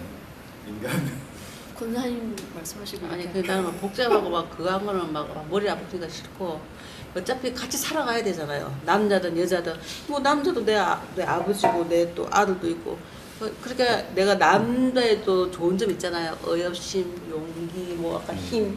그건 남자가 좀 할 수 있으면 하는 거고 엄마도 모성애, 사랑, 따뜻함 그러니까 서로 이렇게 조화를 이루어 가지고 서로 도와가면서 어여심 제 동생보다 제가 훨씬 많아요. 아니 어쨌든 힘을 안 하면 남자들 못 이겨요. 그건 못 이기죠. 못 이겨. 그러니까 우리가 또 도움 받을 수 있으면 받고 그렇죠? 하여튼 그런데 서로 조화를 이루어 가지고 같이 살아나가야 되니까 막 서로 다투고 막 내가 우위고 이게 아니고 좀 서로 이렇게 조화를 이루었으면 좋겠어. 그래서 좀 좋은 방향으로 해서 그러니까 더 좋아질 거예요 앞으로는. 점점 나아지고 있으니까. 좋겠습니다. 또 교육받은 점점 나아지고 있는 것 같아요. 교육받고 있는 것도 많잖아요. 그러면 이제 사회자님께 질문을 좀 해볼게요. 지금 이렇게 지금 제도적으로 좋아지고 이제 그런 것들이 누군가가 그 선구자적 역할을 해서 이렇게 페미니즘 운동을 하고 그런 운동을 통해서 좋아졌을까요? 아니면 그냥 문화가 진행하면서 좋아졌을까요? 누군가가 이렇게 자극을 주고 막 그냥 운동을 하고 고쳐라 그래서 했을까요? 네. 만약에 그래서 그랬다면 이런 운동이 지속적으로 벌어져야 되고 이런 운동뿐만 아니라 사회의 여러 가지 구조리에 대한 그 개선 운동을 누군가 NGO가 하든 해야 되고 그렇지 않고 그냥 한 국가가 그 문화 속에서 저절로 이루어져가는 과정이라고 하면 굳이 사회 운동을 해가면서 이렇게 하고 막 갈등을 일으키고 그러지 않아야 되지 않나라는 그런 엉뚱한 생각 어떻게 생각해요? 전자 100% 전자입니다. 전자? 네. 그러니까 투쟁해야 돼? 인권운동, 노예운동, 노예해방운동 가만히 있으면 아무도 노예의 편을 들어주지 않고 사회 발전이 기득권한테 이바지되도록 계속 강화하는 식으로 가기 때문에 우리가 봤을 때는 폭력적으로 보이는 노예운동도 처음에는 폭력성을 가지고밖에 사람들이 눈에 띄지 않기 때문에 이게 누군가의 희생 없이 기득권이 재분배되는 일이 역사적으로 불가능하다고 저는 생각합니다. 그 여자들도 요새 많이 배우고 뭐 유학하고 뭐 이러다 보니까 이제 의식이 깨어 있는 것 같아요. 근데 결론은 그런 거예요. 복음이 들어오면 복음 안에서 하나님께서 인간을 만드실 때 그냥 아들 딸을 가르는 게 아니고 다 내 자녀잖아요. 그럼 거기서 어떤 그게 변화가 일어날 것 같아. 아, 다 귀한 존재구나. 남자 여자 편을 가리지 말고 다 귀한 존재구나. 어차피 우리가 다 같이 어울려서 같이 살아야 되는 존재니까 그렇게 하면 그게 제일 결론인 것 같아요. 나는 복음 안에서. 네, 저는 여기 책에서 우연히 그 단어를 본 것 같아요. 문화적 지체 현상이 있다. 우리 교회 안에. 예전에는 초기 그 우리나라에 기독교가 들어왔을 때는 굉장히 세련된 사람들이었어요. 남자들도 여자들도 하나님을 믿는 사람들은 되게 세련됐고 약자를 배려하고 그랬었는데 유독 여성 문제에 있어서는 굉장히 문화적으로 지체되어 있는 그런 상태인 것 같아요. 예를 들면은 지금 아까 말씀하셨듯이 사회에서는 이미 여성 리더들이 굉장히 많거든요. 윤훈의 반도 반장 부반장 다 여자예요. 체육도 굉장히 잘하고 축구도 잘하고 그러거든요. 네, 그래서 이미 굉장히 여성의 리더십이 사회에서는 인정을 받고, 예, 그리고 그 장이 활짝 열려 있는데 유독 우리 기독교계에서는 전혀 그럴 기미가 없어요. 예, 그래서 되게 답답해요. 저 청년부 때 결혼 정년기 때 이렇게 형제가 있고 자매가 있잖아요. 자매들 참 훌륭한 자매들 많아요. 근데 형제들은 좀 수도 적고 그런데 굳이 그 얘기를 그 말만 하고 싶지 않았는데 하고 싶었던 말을 그 말만 하고 싶지 않았는데 네네 근데 데이트를 하잖아요. 데이트를 하면 이제 결혼을 해야 되니까 이제 데이트를 해보면 그 뭐 그런 사람 만나지도 않았어요. 그 교회 안 다니는 남자를 만나지도 않았어요. 저는 그랬는데 왠지 데이트를 해보면 교회 다니는 남자들은 뭔가 한 수 접고 내가 만나는 듯한 느낌이 있어요. 교회 다니는 게 답답해요. 중요하니까. 답답하고 그리고 교회 다니는 남자들은 약간 상이 있어요. 보조적인 배우자로서의 어떤 그런 상이 있어요. 알고 있거든요. 전혀 그렇게 살 의사가 없기 때문에 거기에 맞춰서 살 의사가 없기 때문에 도저히 어떻게 진전할 수가 없어요. 그런 답답함도 있었고 여전히 아까 요엘서에도 분명히 남종이나 여종이나 하나님은 문을 이렇게 활짝 열어놓으셨는데 그 부분에 대해서는 전혀 언급하지 않잖아요. 구약시대에 머물러 있어요. 일부 다처제 너무 당연했고 정조가 여성에게만 강조되는 그런 구약시대에 이미 머물러 있거든요. 근데 그런 하나님이 새 시대를 열으셨는데 굉장히 누가 게을러서 이렇게 아무 일도 일어나지 않았는지는 모르겠어요. 근데 문화적인 지체가 굉장히 심각하다. 여전히 답답하고 그리고 저는 좀 안타까웠던 게 우리 언덕교회가 너무 권사님들 너무 감사한데 20주년 행사할 때 케이터링 그냥 하면 되지. 굳이 정말 음식을 막 하셔가지고 애쓰시는 모습이 여성 신도로서 나의 미래인가? 이런 생각 들었어요. 예, 나도 그렇게 살아야 되나? 이런 좀 뭔가 이렇게 좀 가슴이 턱 막히는 그것은 아닐 것입니다. 그냥 같이 케이터링을 할 즐겁게 것입니다. 케이터링 먹으면 참 좋았을 걸 헌신을 네, 맛있거든요. 맛있고 예쁘고 좋고 하는데 재정 문제라고 하는데 근데 재정 문제라고만은 볼 수 없는 게 그러니까 이게 본인 그러니까 이번에도 십시일반으로 뭔가 그리고 다 막 저한테 청구도 뭐 안 하셨을 수도 있고 이번에 왜 이제 청년 MT 갔을 때도 다들 애들 가서 좋은 거 먹이라고 이렇게 자비량으로 막 주셨잖아요. 그러니까 예를 들면은 이제 집사님이 능력 있으시니까 언덕 30주년 제가 케이터링 쏘겠습니다 이렇게 하고 재정부한테 돈을 안 받아가시면 아니 그런 어떤 그런 식으로도 할 수 있어. 굳이 그러니까 여러 가지 방식으로 아니 사실 그런데 이제 구현이 저는 가능하다. 안타까웠던 게 그거예요. 그러니까 무슨 말인지 그러니까 좀 아끼기 위해서 헌신의 분야가 참 여러 가지인데 여성에게는 참 음식 서비스가 숙명처럼 다가오는구나. 잘 하시긴 하시는 얻어 먹는 것도 참 감사하지만 또 한편으로는 나 또한 여성이기 때문에 음식 서비스를 교회 안에서 계속 제공해야 되는가 이런 의문도 들거든요. 그래서 이제 좀 자유하자. 예, 남자들도 요리 매우 잘합니다. 여기 셰프, 셰프님 계세요. 남성들도 같이 그런 분위기가 우리 언덕교에서는 좀 많이 있었으면 좋겠다라는 생각이 그냥 부담이 안 하고 그냥 사랑으로 했다. 사랑으로 저 너무 공감해요. 사랑하고 너무 맛있었어요. 너무 이렇게 너무 놀랍고 먹는 걸 봐서도 좋지만 내 자신도 뿌듯했고 근데 그냥 저는 그랬어요. 그게 여자 남자의 문제가 아니라 전통적인 방식의 그런 거였던 것 같아요. 그러니까 예를 들어 케이터링은 좀 세련된 형태의 손님 접대고 우리 잔치고 여기는 우리가 직접 해야지 된다는 생각을 여전히 갖고 계신 것 같아요. 어떤 성년대전에 저는 오히려 전통적인 저도 그런 식으로 잔치 봤는데 준비, 전통적인 잔치 약간 준비. 그런 것들을 좀 한 번씩 깨보는 그러니까 그런 것도 거는 참 깨보는 좋겠다. 거죠. 예, 그거는 음식 서비스에 남자 대한 여자 문제는 아니었던 그 거예요. 여성 신도 해방 운동 예.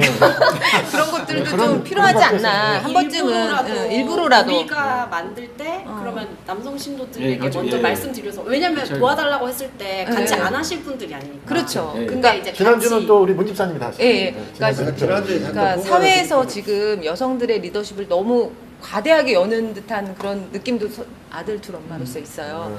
그런데 이제 이것도 하나의 과정이라고 생각해요. 균형을 맞추는 이 과정이라고 세대도 생각하거든요. 잘못이 있어. 남자들 일 바뀔 때 못 믿어가지고 그런 것도 있어. 그런 것도 있어. 지난주에 여자가 있었어요. 전략할 수 있고. 근데 지난주는 너무 완벽했잖아요. 아니 뭐 그러니까 진짜 제가 여자들이 준비를 하는- 했는데 이승혜 집사님이 기어이 계란말이하고 저걸 해오신다는 거예요. 그러니까 그걸 장로님이 아시게 돼서 토요일 밤에 전화를 당장 하라는 거예요. 그래서 스피커폰으로 했습니다. 해오지 말라고. 하지 말라고 그러니까. 장로님이 걱정하셔서 아니 여기 음식 많은데 뭘 또 아침에 그 계란말이하고 또 오이를 해오냐 그래서 하지 말라고 했더니 계란말이는 이미 다 준비를 했어야 해야 되고 오이는 이제 소스하고 갖고 오셔갖고 이제 버무려서 무치게 되니까 하지 말라고 애원을 해도 해오셔요. 그러니까 근데 저도 그게- 그냥 근데 이 사랑으로 하는 거예요. 풀 서비스를 그런 게 있는 것 같아요. 예, 저 같은 그런 경우는 그래, 어떤 저 같은 경우는 그냥 것들이 하지 마라 그래도 그냥 내가 할 수 있으면 하는 거예요. 그냥. 다양한 시도를 하자. 사랑을 돈으로 표현하는 건 안 하는. 30분이라는 케이크. 내가 조금 고생하면 여러 사람들이 같이 즐거울 수 아니 있어요. 나가서 먹어도 괜찮죠. 네, 네. 나가서 소리 먹어도 하시고. 케이터링 하면 또 여기서 또 뭘 해야 되니까 나가서 먹는 거죠. 네, 나가서 먹는 거죠. 아 이렇게 마무리 제가- 발언하시고. 제가 넷플릭스에서 거꾸로 가는 남자라는 영화를 본 적이 있었어요. 이게 영화를 소개시켜주는 데서 했던 영화였는데 프랑스 영화인데 되게 그 남성주의적인 남자가 어느 날 자고 깨어나서 깨어나서 일어나 보니까 사고 나서 일어나 보니까 여성이 지배하고 있는 사회에서 살게 되는 그런 문제를 보여주게 되는 거예요. 저는 그 공감이 가는 게 아무리 지금 현재 사회에서는 여자들이 노력을 하고 아까 말씀하셨던 페미니즘 운동을 안 하면 아무리 여자들이 개개인의 능력이 뛰어나서 사회 진출을 많이 한다 하더라도 지배계층이 바뀌지 않는 이상 그 여자들에게 많은 기회를 주는 거는 저는 아직도 좀 제도적으로는 그 불편하다고 생각을 하고 될 수 없다고 생각을 하고 유럽에 대해서 이제 다들 유럽이 되게 평등화된 사회고 이러기 때문에 유럽이 잘 돼 있을 것이다라고 얘기를 하지만 제 개인적인 생각은 유럽은 그런 제도가 사회가 그 전쟁이 겪고 이런 여러 제도가 지나가면서 그런 제도들이 잘 정착이 됐고 그런 평등을 지키지 않는다면 그런 거에 대한 어떤 사회적 처벌이라든지 이런 게 있기 때문에 남자들이 여자들보다 더 많은 그런 생각 아직도 그러니까 남성 우월주의적인 생각을 가지고 있지만 어쩔 수 없이 따라가는 곳이 저는 선진국이다라고 생각을 해요. 사회가 발전을 해서 그런 게 아니라 사회 제도가 그런 모순적인 거를 하도록 이렇게 만들어 놓지 않았기 때문에 못하는 것 뿐이고 그러다 보니까 유럽 사람들이랑 미국 사람들이 동남아나 아프리카 가면 아시아가 더 가부장적임에도 불구하고 유럽이나 미국이 그런 개발도상국가나 무사한 나라 가면 더 성적인 문제라든지 더 나쁜 일을 더 많이 저지르게 되는 이유가 억압돼 있던 그런 것들이 더 발현이 되기 때문에 그런 거라고 저는 생각을 합니다. 그래서 페미니즘이라는 거에 대해서 좀 너무 급진적인 거에 대한 반발이 저는 좀 있지 그 부분에 대해서 가는 거는 다 옳은 방향이라고 좀 생각을 하고 있고 아마 조금씩 세대가 바뀌어가면서 그거를 어느 정도 급진적으로 받아들일 거냐 그냥 받아들이지 않을 거냐에 대한 마음의 준비를 해야 되는 거 아닌가 저는 그런 생각을 하는 것도 좀 맞습니다.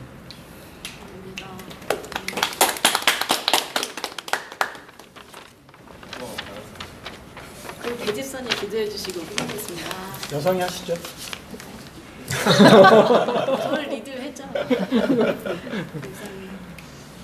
감사합니다. 오늘 또 샬롬 페미니즘이라는 책 가지고 여러 가지 생각들을 같이 또 나누셔서 감사합니다.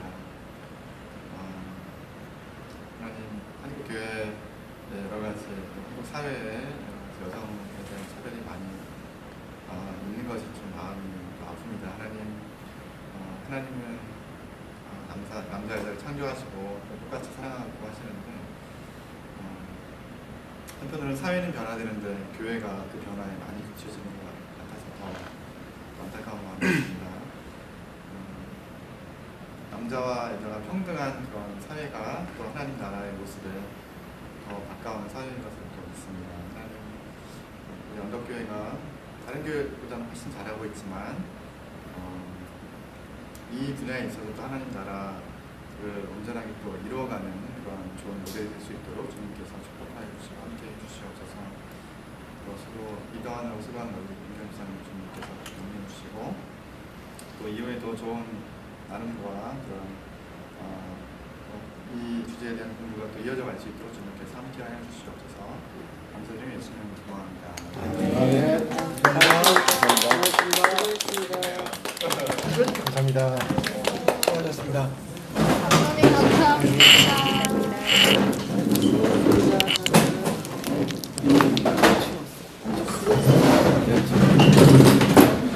아유, 애기 때문에 어떻게 해? 의자가 어디서 왔죠?